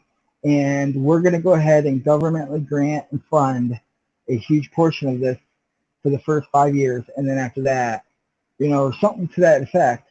And then they take over. But it's going to be a mandated thing, or you can't have a casino license, or you can't have public events like that. That's what I kept trying to tell everybody is go look at Steve Wynn's very telling interview that happened exactly 1 year prior, literally. It's very telling, and he literally says everything that you saw happen. And he explains what and why they're going in that direction, and you know, it's horrible because I think that's exactly why he got blackballed.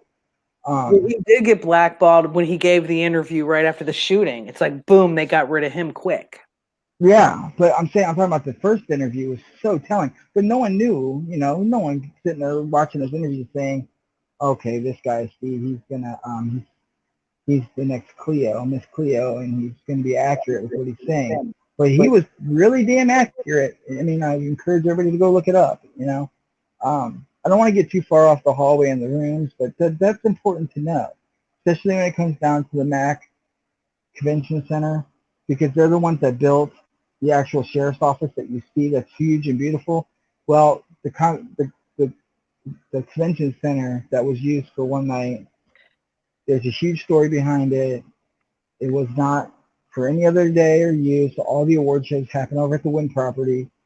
And I mean, this is a discussion for another time. But yeah, there's a lot that people are unaware of. Like a lot of people, like I said, a lot of people don't even know that there's a hotel in the middle of the event of the venue, and never once did we see anybody investigate that or look into that. No body cameras or teams are told over the radio to go look into them. And they have rooms and then concrete walls, and people could have been injured and jumped the fence and perhaps passed out. And if no one's going in there and checking, there could have been life lost just simply due to dereliction of duty by, covering all your, ground. That's why that property was, by the way, worthless. Is that, MGM can't build really there. The guy didn't want to turn over the property. They couldn't take it by eminent domain. It's just an eyesore. And the guy that wanted so much, to this day, there's just so much money that they want for that little piece. And yeah, so that's once again, that's another discussion for another day. But that's right in the middle of the crime scene, So I think that there's so many questions that are unanswered, and even me, people, Leach thinks he knows it all, or whatever.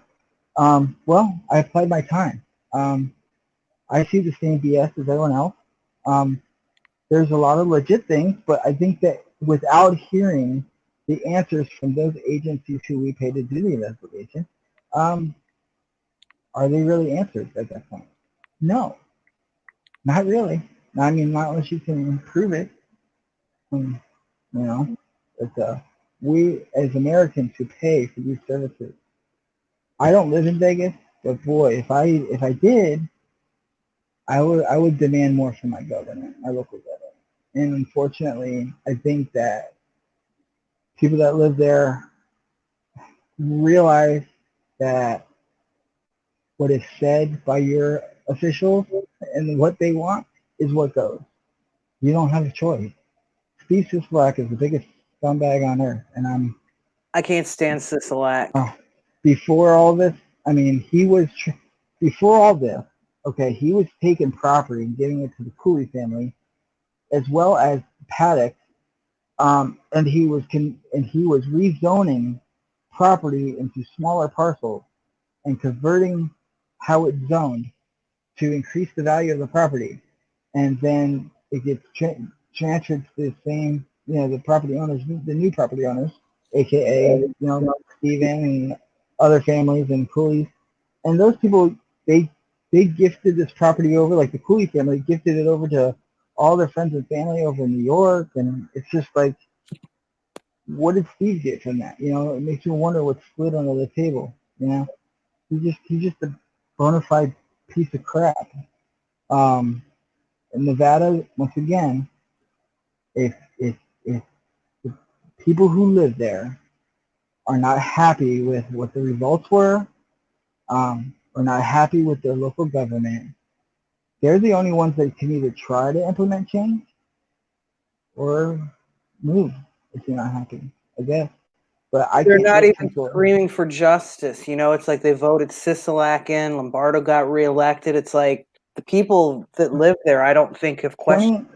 28% of the people came out and voted when they had a vote sheriff.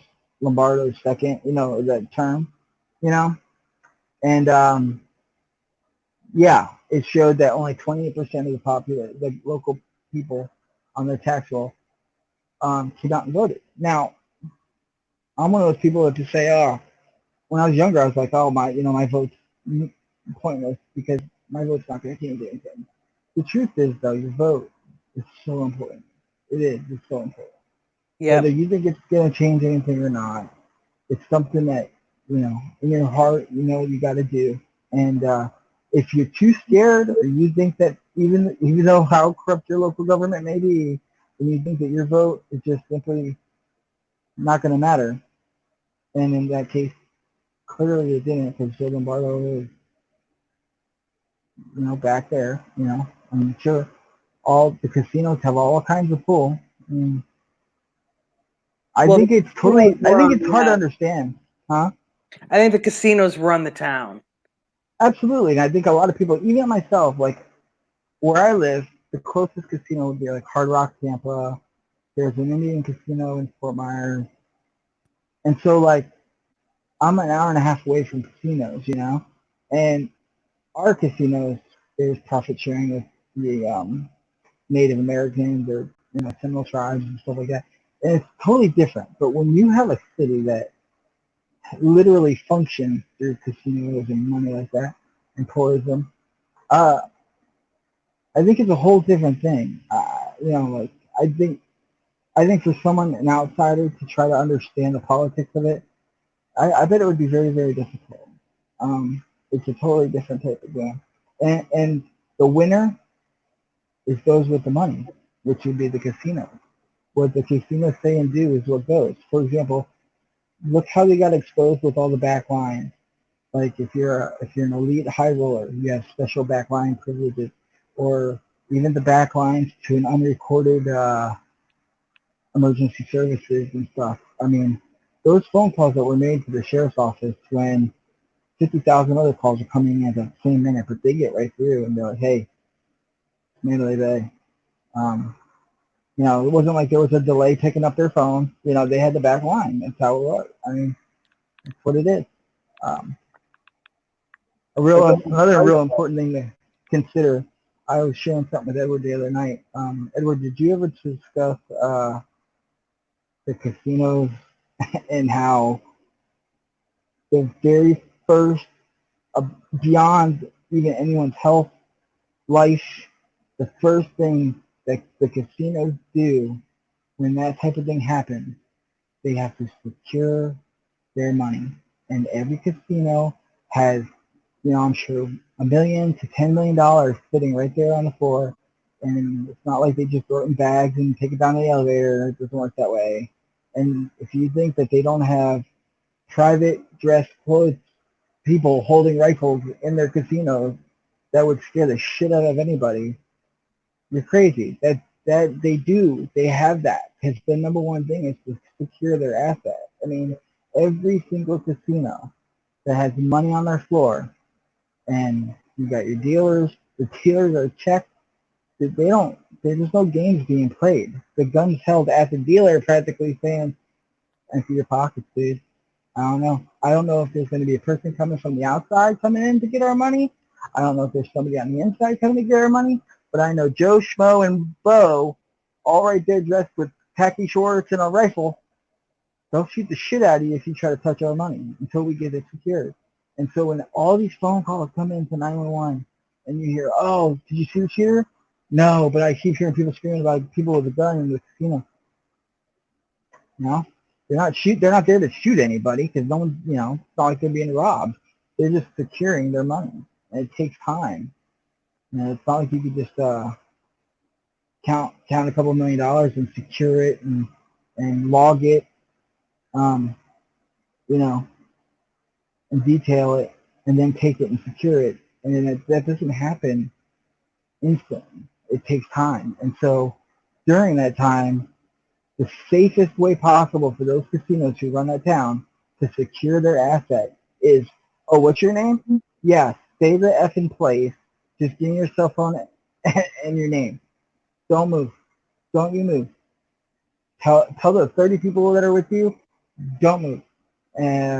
Because the objective is, until those casinos secure their assets, that's what's important to them. I mean, I'm not trying to be a dick, but the thing is life doesn't matter. You're just a number to them.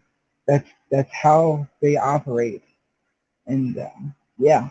So if anybody wants to know why all those 911 calls and all the shooter calls and blah, blah, no, there's a guy dressed in private clothes and yeah, no shit.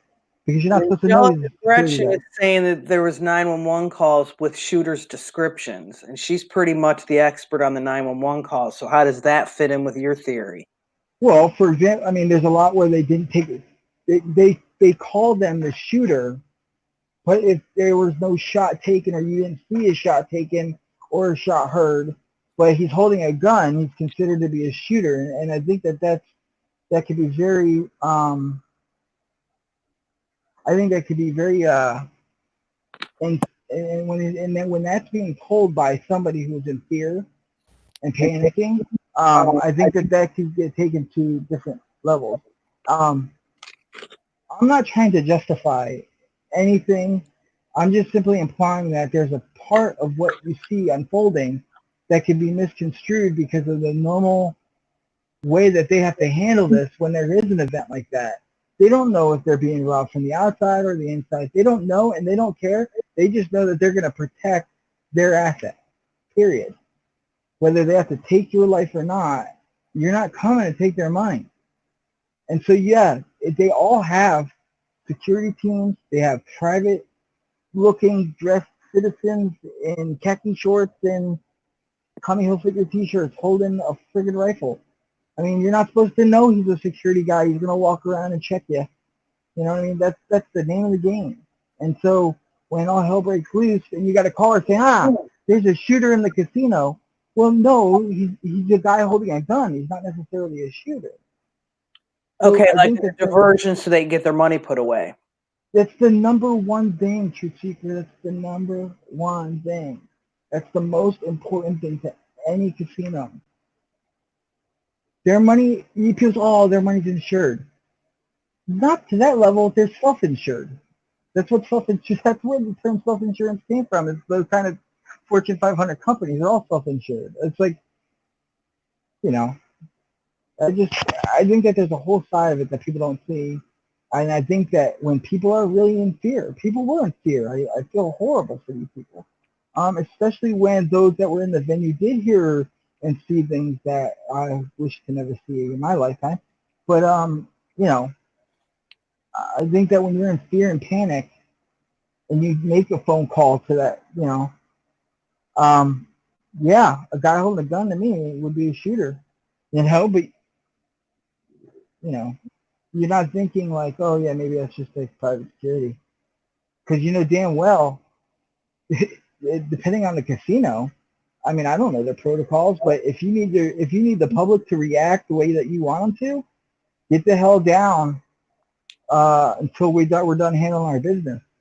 Because if I see you jump up on a table and start touching anything, chips or anything, it's going down. That type of thing. I'm not saying they barked threats to the public, but they definitely had to do and say what they needed to do so that the reaction ended up not interfering with them securing what they needed to secure that night. Because I think that even if some people were privy and knowing what's going on or didn't, they all have to still handle it the same way, take the same time, handle the same way. And if you need the people that are there that don't have any type of tie or commitment to what you got going on, and they need you to act in a certain manner, it's get the hell down. Let's get out of our casino, and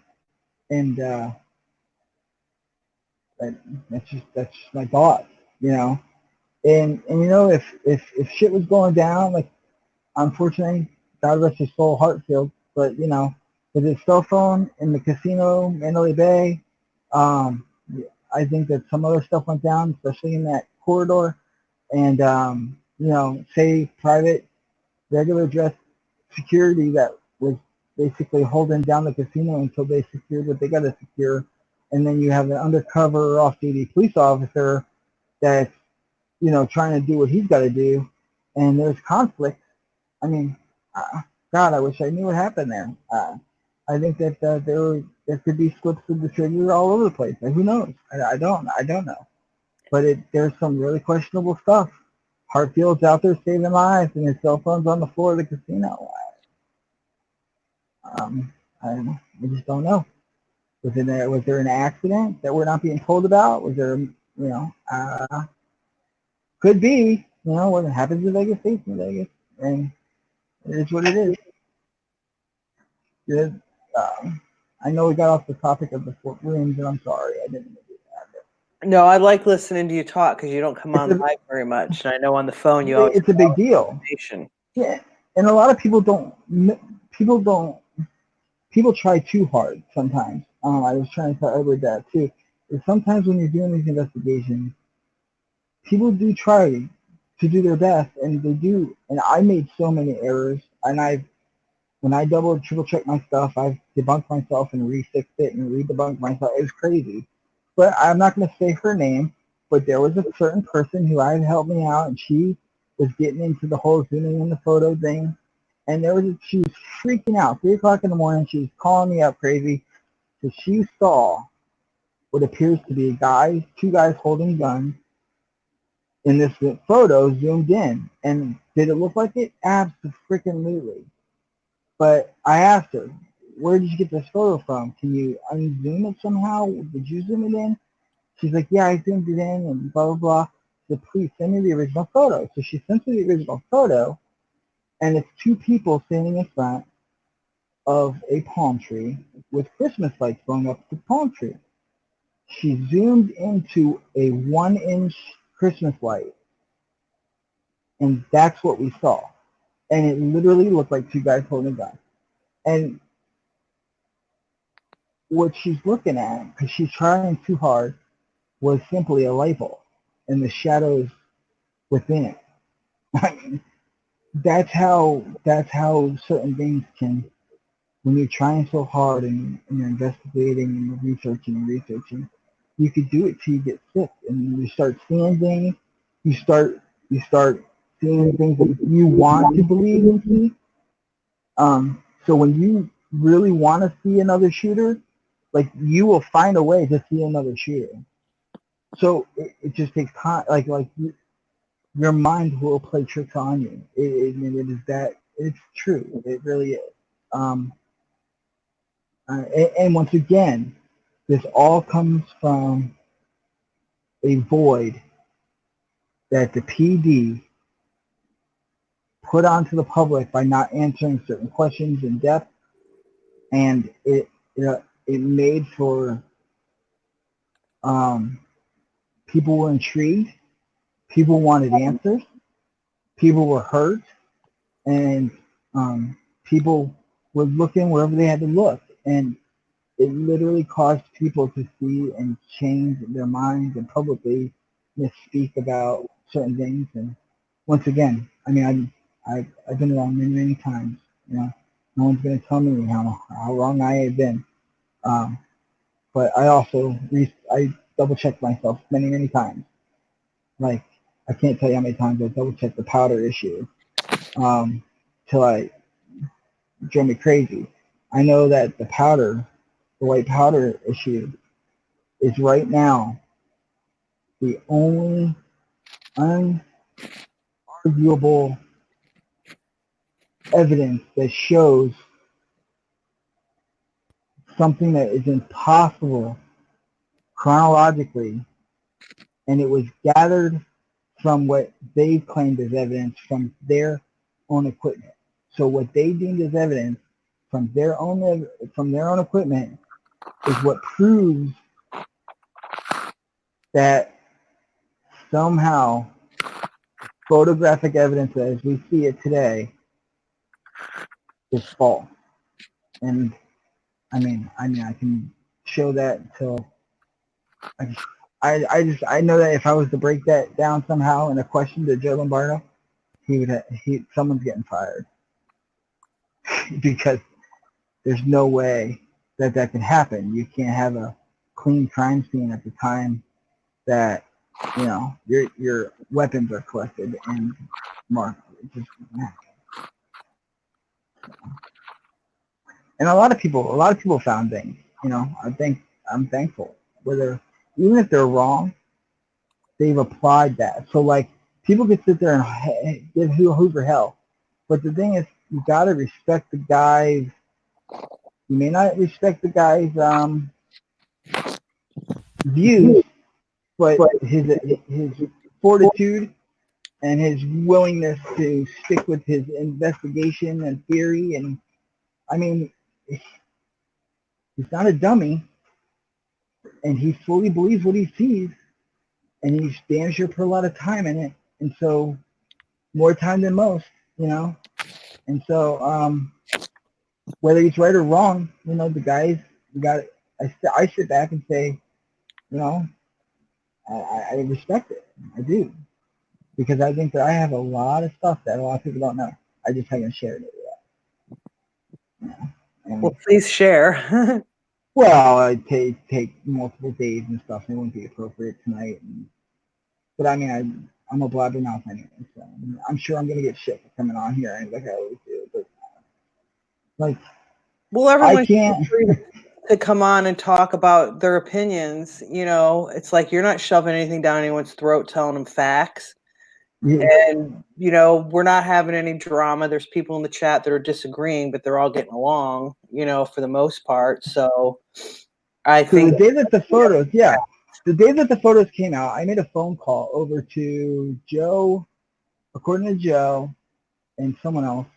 It was about the whole gun under the leg for the bipod or whatever. And it became a huge issue. Everyone else started seeing it. It's a big ordeal. And that kind of opened the door to people being so frustrated that they felt lied to. People can say what they want about Corey. I guess I don't. I think that it's wrong for people to hate on other people like that. The poor lady, she had to deal with something that I never had to deal with in my life. And I like Corey and I believe her. I think that she can only tell her story and how she remembered her story. And I'll tell you something, no matter what, if I was in her shoes, even though let's just say she was unharmed or whatever, like it would scare the shit out of me, you know? So the thing is, like for me, when I was doing my evidence and research and what I was going to propose, my problem is not whether Stephen Paddock is this or that, not whether things are, you know, if things are these real bodies or not real bodies or CGI, not CGI, whatever. My issue is with the people who we elected and the people who we pay taxes to protect us. It's such a horrible, horrible job.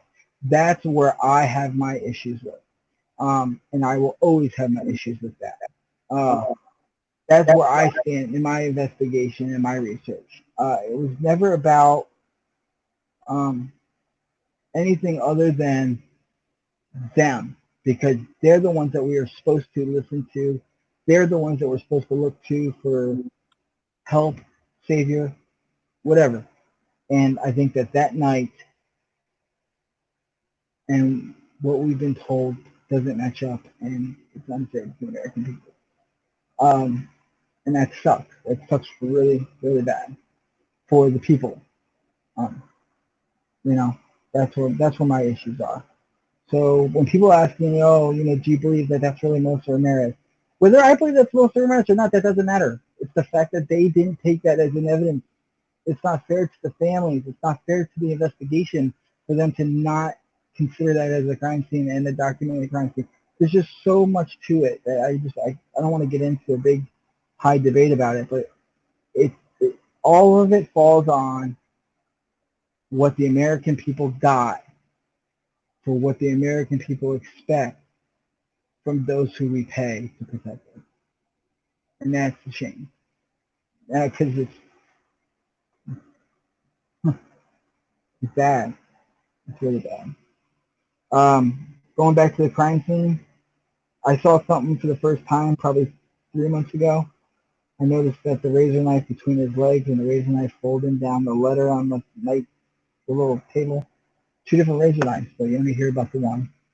I know there's a toolbox we talk about in the evidence, but there's one right there between his legs. They have one right there on the table. I mean, there's just so much. The butter knife under the TV.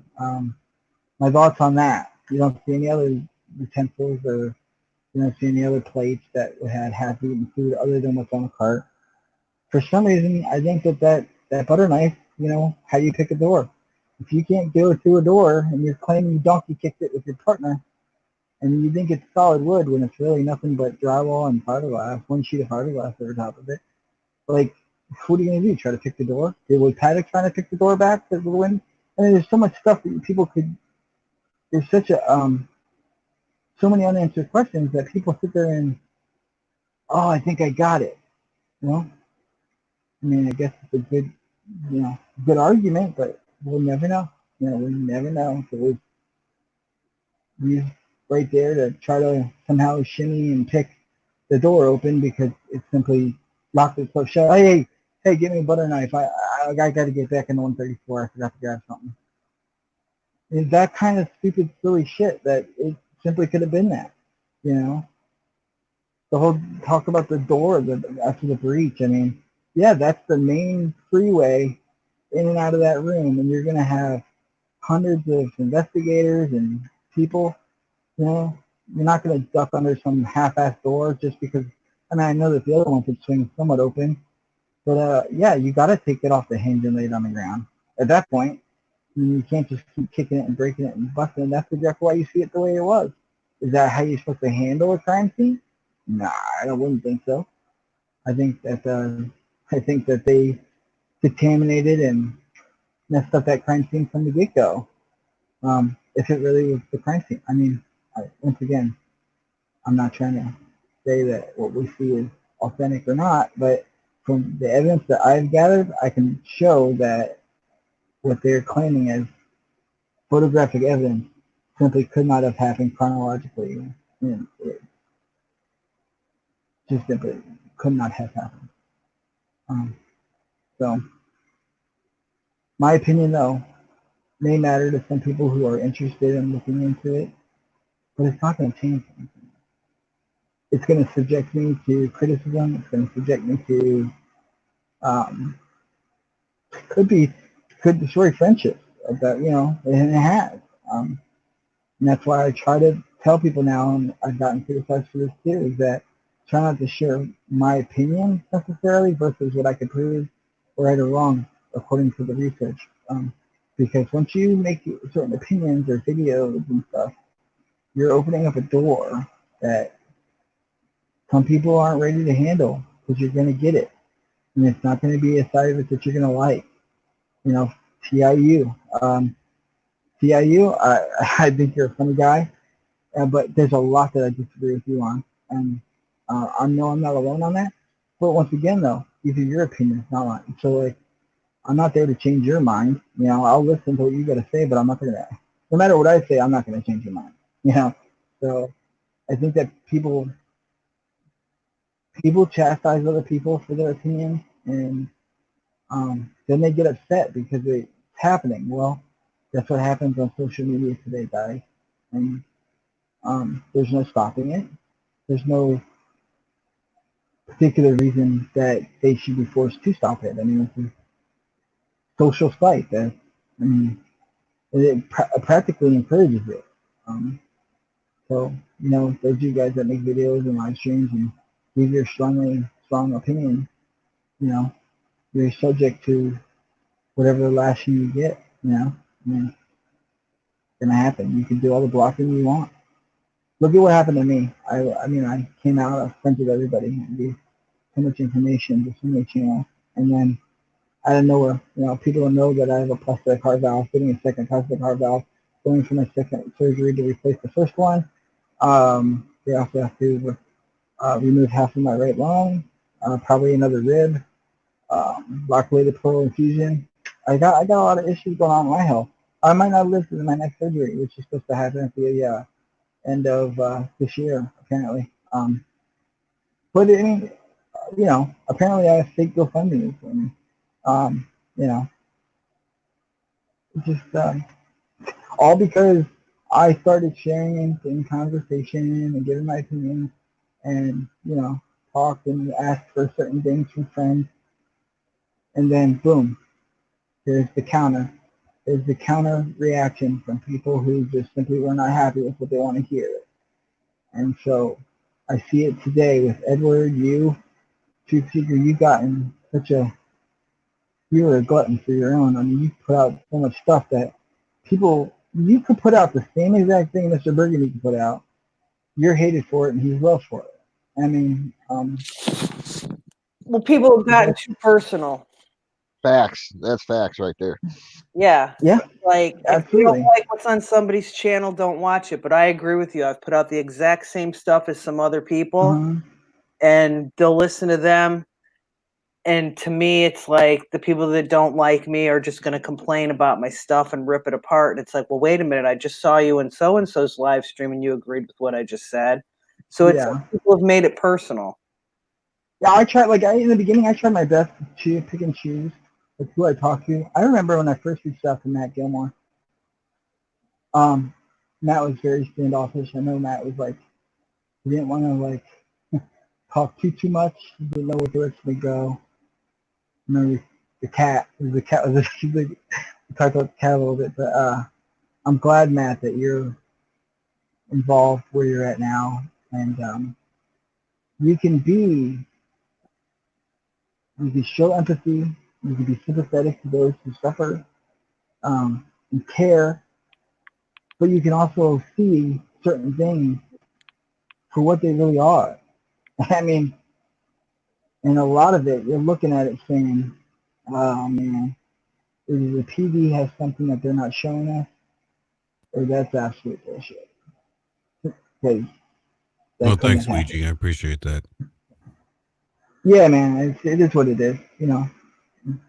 And I also respect the other side, the side that wants to believe what the PD says.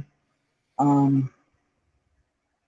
don't know if you guys have been watching national television lately. Like, one of my high school best friends was just killed in Florida, a highway patrol officer. His name is Joe Bullock. And Joe was in Congress. They showed it. It was a huge ceremony. It's been national news for the past 2 weeks. And so Joe lost his life as a Florida Highway Patrol. My other friend in Central Florida, he went to, the neighbor was shooting at the other neighbor's domestic cat with a BB gun. And when my buddy went there to just talk to the guy and give him a warning and say, hey man, quit pissing your neighbor off by shooting a BB gun. As soon as he opened the door, he put a 357 in my buddy's face and shot it off. And so it's like, I had my run-ins with the police, and I hate abuse of power. I hate it. I hate when there's things that are done on purpose that people think that it's not. The abuse of power thing, sometimes people don't realize that when abuse of power can happen naturally and not intentional. Like, your whole career, you are respected. Like, yes or no, sir. I'm not going to go home to my kids to treat me like shit when I'm respected all day long. I mean, so like it just grows and grows. And when you're not used to hearing the word no when you tell somebody to do something, you know, and you hear domestically where there's an increase in domestic disputes between police officers and their families, it's directly related to the career choice and how, you know, what the officer would expect after all those years of being respected through force or rank. And then people now, the way it's going, where people are standing up for their liberties or rights, they're not used to that. So now you have this huge movement of not, not like your constitutionalists or whatever they want to call those people, but like, people have a right to stand up for their liberties. I mean, why are we giving our liberties away anyway? You know, but like, they're the police, to infringe upon that, you know, they don't have a right to do certain things, but they're not used to hearing, no, you can't do that. And so when now there's a line of contention where it's, okay, I'll put it in Vegas form. So now you have Vegas Metro doing this investigation. They've been corrupt, just like everywhere else in life that people have corrupt departments and stuff. They've done it and got away with it for years. People's full careers, they were slap on the wrist. If you go look at the fiscal affairs reports at the end of every month, you'll see a list of who sued, and a lot of times it's all about civil rights infringement and stuff like that. And all it is a slap on the wrist, and the taxpayers pay the lawsuits off. And that's what it is. It's so reversed, and they said there's no consequence. It's not like they get suspended. No, they just take their pocket and pay these people off because they infringed on their civil rights. And the reason why that happens is because they feel like they could just kick your door in because they've done it through history. But now that there's this new digital era and people are starting to stand up for themselves, you know, you have where it's like, no, you can't come in my house without a warrant. Go to hell. And you say that to Levi. Levi's going to say, well, blow it out your ass. I'm coming in. And that's what you get. And that's what this happens. And that's what I mean by abuse of power. And sometimes it happens because you're not used to hearing that. And they've gotten away with it for a long time. And I wish that there was a way where they've enforced certain types of continuing education courses and making some sort of personal repercussion on those who decide that they can do that. Mayhill was one of the most corrupt people growing through that whole department. And now look, he's undersheriff, and there's like 4 undersheriffs. But yeah, him and his wife are very not so great. That I'm surprised that they're still with the department anywhere, for that matter. But they made it all the way to the top. You know what I mean? Can't change it from Florida. But yeah, it's a shame. I know I'm a motor mouth, so you guys Yeah, might want to. someone in the chat laughed and said you were only going to come on for a minute. I know, and I get carried away. Talk forever. You're all right. It's emotional, though. It is. There's an emotional attachment to it where we've all put our time into this. I'm not here to change anyone's opinion or mind on anything. I just want to share what I see, what I saw, what I found, and what I can prove. And sometimes, because of the emotional way that this sort of thing goes, it's hard to just stop somebody when they're on a roll talking. When it hurts me emotionally, that people that live in Las Vegas, when you see the blue lights behind you, you don't know who's coming up. Is this good cop, bad cop, fake cop? I mean, you don't know. And that would suck. I mean, I guess it sucks everywhere. Couldn't imagine Detroit. I mean, it's all the same everywhere. Yeah, I'm near Detroit. It's like I wouldn't pull over unless I was in a well-lit place on a bet. Well, yeah, and Joe just dying. I mean, Joe got killed because he stopped to help move the guy's car out of the road to get a flat. And the guy shot him in the face. Like, awesome. So, yeah. There's a lot, though, with the crime scene in the hotel. So just once again, just to reiterate, FBI got jurisdiction given to them by Joe Lombardo. And so when that happens, everything ultimately ends from that part of the investigation through the FBI, once jurisdiction is handed over to them. And so the guns get shipped out, all the digital equipment gets shipped out, all the stuff about the missing hard drive. I know this might sound really crazy, but you know that camera system where the monitor's on its side and stuff, and it's all the wireless, the brand new wireless system that he only used the one camera on, or the one camera. Those units are very cheap. They're super dirt cheap, but that wireless setup, it literally has a huge hole in the back of the monitor where you have to buy a hard drive for it. Otherwise, it's just a viewing. It's a viewing, unrecorded viewing camera, kind of like hey, who's at our front door? Let me look at the monitor. It's not recorded because there's no hard drive. It doesn't come with one. You have to buy it in addition to. So when you're looking at all this digital equipment and there's a spot for a hard drive, but there's no hard drive there, I'm not saying that that's this missing hard drive. I'm not saying that at all.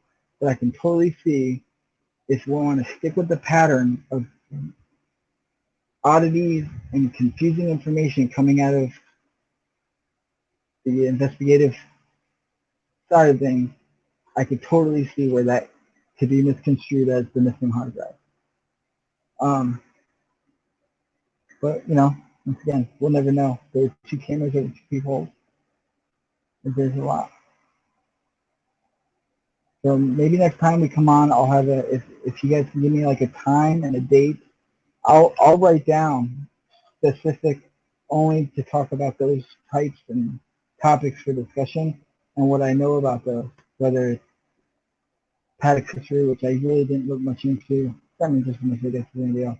But it was the placement of everything else. You guys mentioned the lights in the hallway. It's really weird. Those light fixtures have a little knob, little ball. It's a ball it's made into a nut with the screw from a screw that's put in from the back side that holds the 2 halves of the light fixture together. And the only way that that's going to come down where the wires are still connected, the glass isn't necessarily broke, and it's just hanging there, that means that that little nut had to have vibrated itself off backwards because the head of the screw is on the opposite side of the back plate, and any other result would have had the entire fixture ripped off of the drywall.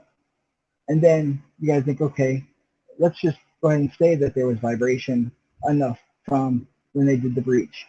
Well, they didn't breach between rooms, 36 and or whatever it was. Not 36, but 32 and 28 or whatever it is. Or no, 32 and 30. That one's down, but the other ones that are closer to the room, some of them are still up. So why is that one down? It's down the hall. Like it's all together. It's just unscrewed and hanging. Somebody unscrewed it. But see, the question would be why? It's like there's no, I can't think of any legit reason why someone would unscrew that light and the 2 lights by the actual breech door, but all the other lights in between are still attached. And I know like Smokey or whoever else, any other electrician can tell you how those are assembled. And you literally have to unscrew manually that button, we call them, to have that half of the light fixture to drop down without ripping it completely off the wall or ripping the wires from the wire nut. You don't see it. But if this was by design, fooling the American people, like who's thinking about that sort of thing? An electrician.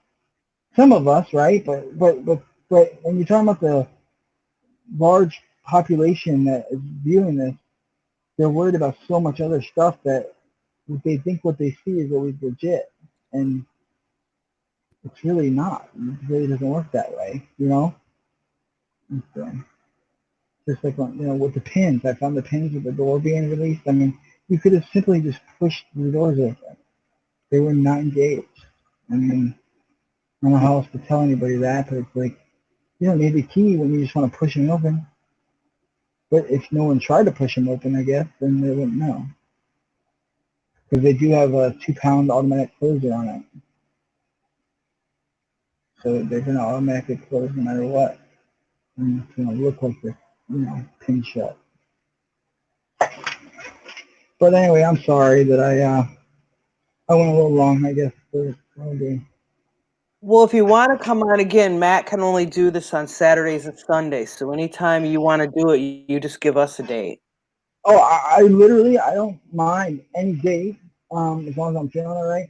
I would like to stick to a certain topic. Because, look, I got carried away. I can kind of go any direction of this thinking investigation. And if I could stick to the topic, Well, that's because you don't do it often, so that's why you're jumping around. You're trying to get a lot of information out to us. I think I can answer a lot of people's questions, too. If people actually have legit honest questions instead of trying to insult me or try to insult your channel or what we're talking about. You know, I won't even entertain it. But if somebody has actual legit questions that I can possibly help answer, I mean, I would love to. I would like to know what they are. People can message me. A lot of people have ways to contact me, and I would be happy to do it. I may not have the right answer, but I bet I can give the most logical one. So, anyways, guys, with the coronavirus, I appreciate the work that you guys are doing, Edward and That's company. all Edward. Yeah, him and Clovis are doing that. Yeah. I try to say, look, the reason why I'm all for the Americans coming home is the fact that, one, we're going to know facts from fiction, because right now a lot of people are sitting there saying, okay, well, why is the death toll? Well, it's always over there. Certain places people are dying. It's like, we don't want our Americans dying over there. I mean, if it's something that could be caught early, if they're not even being tested at this point in this stage in time, I mean, you may be waiting too long, perhaps, to where it's going to be too late to medically, you know, not, I don't know what the word would be, to cure, but just like anything, like if you wait and you hit stage 4, cancer, I mean, it's too late. You didn't catch it in time. I mean, and if they're not even testing people up to this point, they should have all been tested before they got on that airplane. They should have got Americans out of there right from the jump, because this kind of growing, you know, epidemic, and it's just, it's sad what you see, but a lot of what you see, a lot of what you do see, I think is absolutely nothing but propaganda. It's disgusting. But I don't wish any kind of ailment. If anyone knows about infection and spreading, I died a couple times, so I know about it. You got to catch it early, and if we're gonna sit here and wait and allow time to pass and have our Americans sitting over there on a boat where the argument is, why bring them here if they're just gonna infect our people here? Like, what if they're not sick over there, but now they're because we're not picking them up and bringing them home, they're just gonna catch it? Like, yeah, they're Americans. They need to be brought home. They can quarantine. They should have been. Yep, that's right. That's exactly right. Because I bet your opinion would be different if it was your loved one. It's always easy to speak about something when it's not related directly to you, and that's what makes it hard. Even for this Vegas topic, it's like people are so easy to speak about how things could be so fake and this and that, which I totally disagree with. But 8,000 people weren't full of shit, and so what they saw down there is totally different than what happened up in the hotel. What happened in the hotel, even the department owned people were sitting there saying, I was the first and third guy on the floor, and I still don't know, guys, is this an exercise? This is literally a discussion.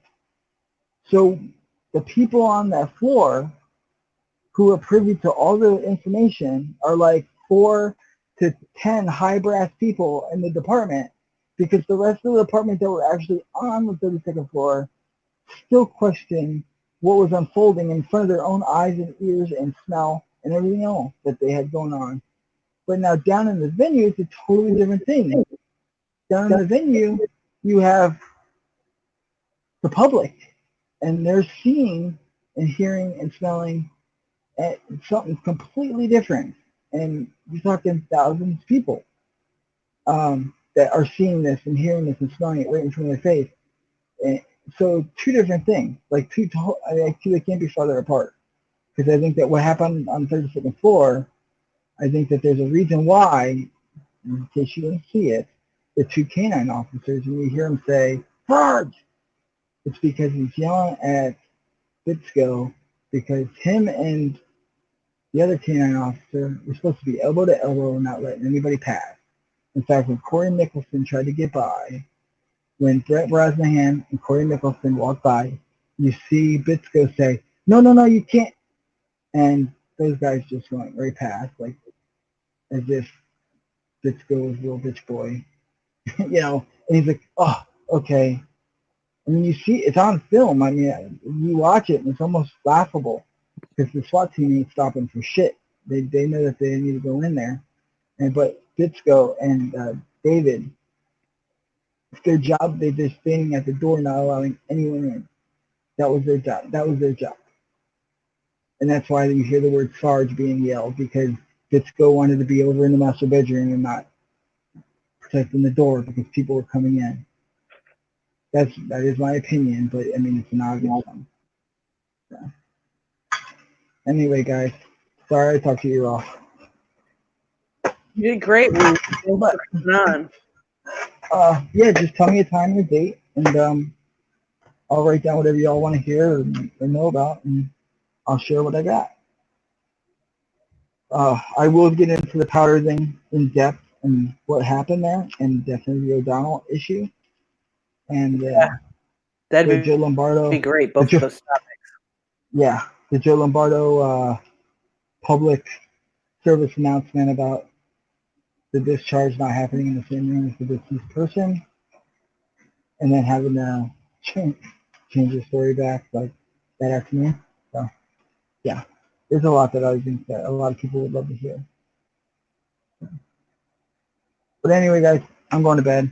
I got a long day tomorrow. All right. Thank you, Ouija. All right. Love you all, man. I'll talk to y'all later. All right. Bye-bye. Bye, dude. See you later, Ouija. See you, Matt. See you, Edward. Have a good one. Thanks for coming. I never know how to shut this damn thing off. It's crazy. Just back out of the browser, Ouija. There you go.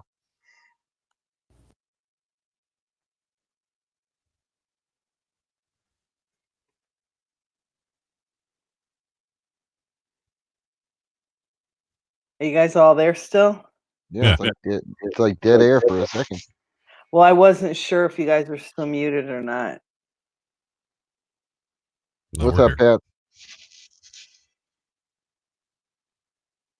Well, I must say it's been a very colorful chat. I was trying to just let people work things out themselves, but everyone's respectful and nice to each other, but there's a lot of different opinions going on in there. Yeah, I was watching the chat earlier, and Matt, concerning what Ouija was talking about when he touched on some of the hallway stuff, did that kind of go along with like your thoughts? pretty much, yeah. It was kind of hard to hear him, though. He was a little quiet, yeah. Well, it was kind of muffled, actually, I think. I don't know, maybe it was just the connection. Maybe He might not have had headphones in or something, because yeah, he's not as clear as you guys are when you're talking. Thanks, Ouija. He did great, I thought. He's just a wealth of knowledge. He studied this thing really well. Yeah, he did. Or he does. I mean, he's really good. And in case anyone in the chat doesn't know, Edward every night does a corona outbreak update. Edward, you should put a comment or something in the chat so people can see your channel, and you guys can subscribe to Edward. They're pretty interesting. He gives the new counts every day and finds different articles he's read. I've been following him every day. What's the count up to now, Edward? Let me check. I didn't check since earlier. We got 71,336 total cases. Wow. Did the plane land yet with the Americans on it? No. Still in the air? If it didn't land yet, I hope it's still in the air. Well, you never know what they might do to get rid of the virus. What did you call it earlier? No flying virus tube. Yeah. But I'm glad they're coming home. They need to be in America with American doctors. They're doing some funny stuff over there in China, and they were just stuck on that cruise ship. So I'm glad they're bringing them home. I just hope these are the people that were on the cruise ship? Yeah. Yeah. Flying them all home tonight. How many were on the cruise ship? Over 300 Americans. Okay. Yeah, so Canada's on their way over to pick up their people, I guess, and the Americans are already in the air. And then they're taking them to some military base and keeping them quarantined for 2 more weeks there. Yeah, and let me try to pull up that link Kimar not sent me. It said what military base it was. Crisis Cast is saying there's numerous planes, so yeah, they're probably not on all one plane because they were chartered planes, and I don't think a plane would hold that many people, would it? No. Travis Air Force Base in Fairfield will receive the Corona cruise ship evacuees. What state is that in? Travis Air Force Base is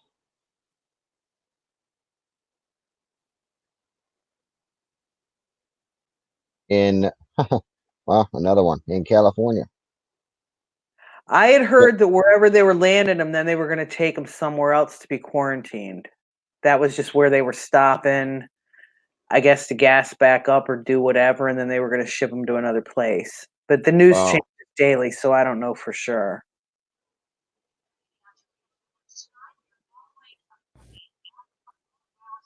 Okay, a plane filled with coronavirus evacuees who fled the quarantine cruise ship is just hours away from landing in the Bay Area. They're expected to arrive at Travis Air Force Base sometime Sunday evening. But it doesn't say if that's where they're keeping them. No, but Okay. since they're using Air Force bases for these, like they use Lackland and San Antonio, I'm sure they're staying there.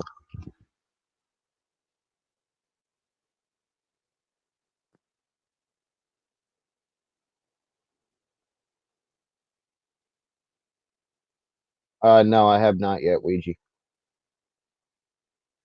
Matt's got a couple cases in his state. Yeah, it was a couple in Chicago, right? You know what? I haven't watched the news, so I don't know. I've been busy They were the like past couple of days. they were like one of the first couple cases though, so I mean I'm sure they're either recovered now or whatever. Yeah, I don't know. I don't know if anyone. How many people have died in the United States from this? Anybody? None. Nobody yet. Okay. And there's not a lot of information coming out of China, so I mean, I kind of wonder what's really going on. You know, because it came to our country, but yet it's not spreading like crazy here. So do they just have bad medical there? Are they making it up? You know, it just seems strange.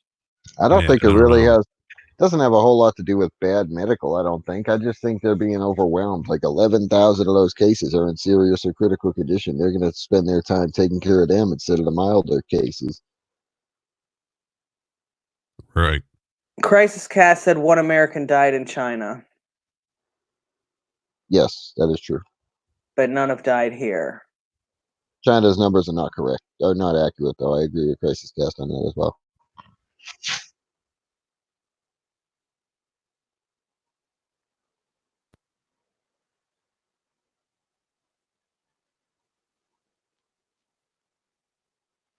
Luigi said, thanks, pal, for those that are worried about HIPAA and it being a speed bump for information. That is untrue as of right now. HIPAA laws don't apply yet for many reasons, but identity is more deeply secure.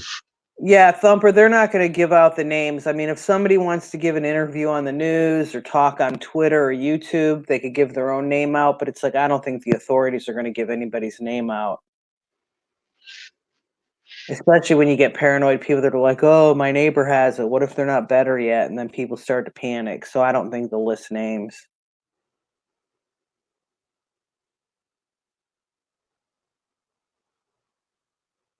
I think one of our YouTubers told me yesterday, I can't remember who it was, whoever's in Pittsburgh said that there was somebody right in their neighborhood, like a couple blocks away or something.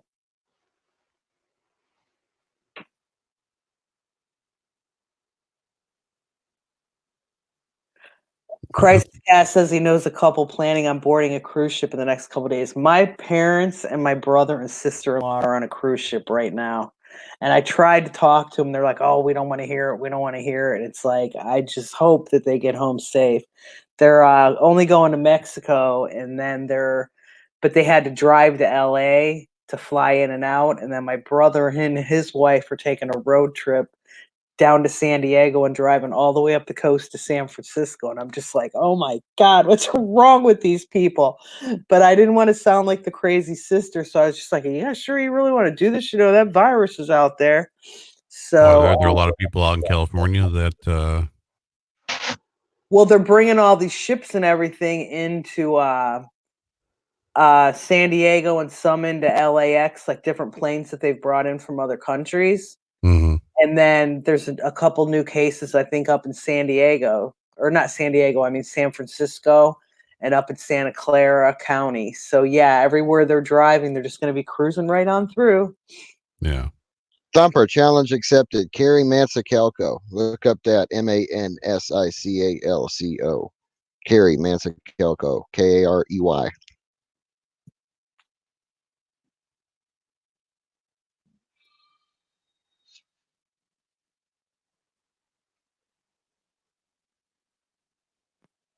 Well, is everyone ready to call it a night? Yep. I think I'm really tired. Yeah. Yeah, I guess. No, but like I said earlier, I'll be doing more looking at these pictures because I want to look at the pictures in the room, and so Well, if you have time to do it this week, then we can do that one next weekend. yeah, I'll see what I can do. I know it's hard when this you're week working won't all be week. hopefully this week won't be as hectic as last week was, but you know, it is what it is. So Joe, are you going live tonight? I don't know if Joe's still in here or not.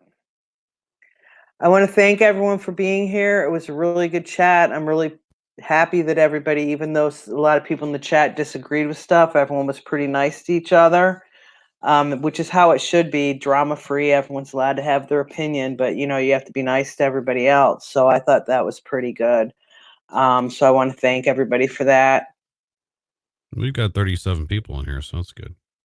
Yeah, I think we had a little over 40 a little while ago, but we went really long. We've been on for 2.5 hours. Yeah. So, The highest I seen was 52. So. oh, wow. Yeah. Angelica, we need to get you on again too, because everyone really wants to hear the rest of your 911 stuff. I know that night we went really long, so maybe we can do that one night during the week.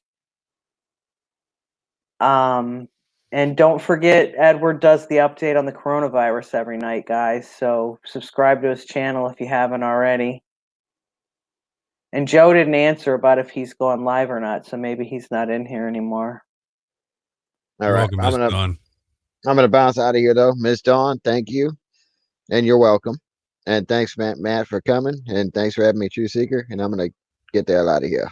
Yeah, I'm going to bounce out too. Thank you, Matt. Thank you, Edward. Thank you, Ouija. You guys did great. Thanks for coming on, and thanks for everyone in the chat. And anytime. later. I'll see you next time. All right. Good night, everybody. Good night.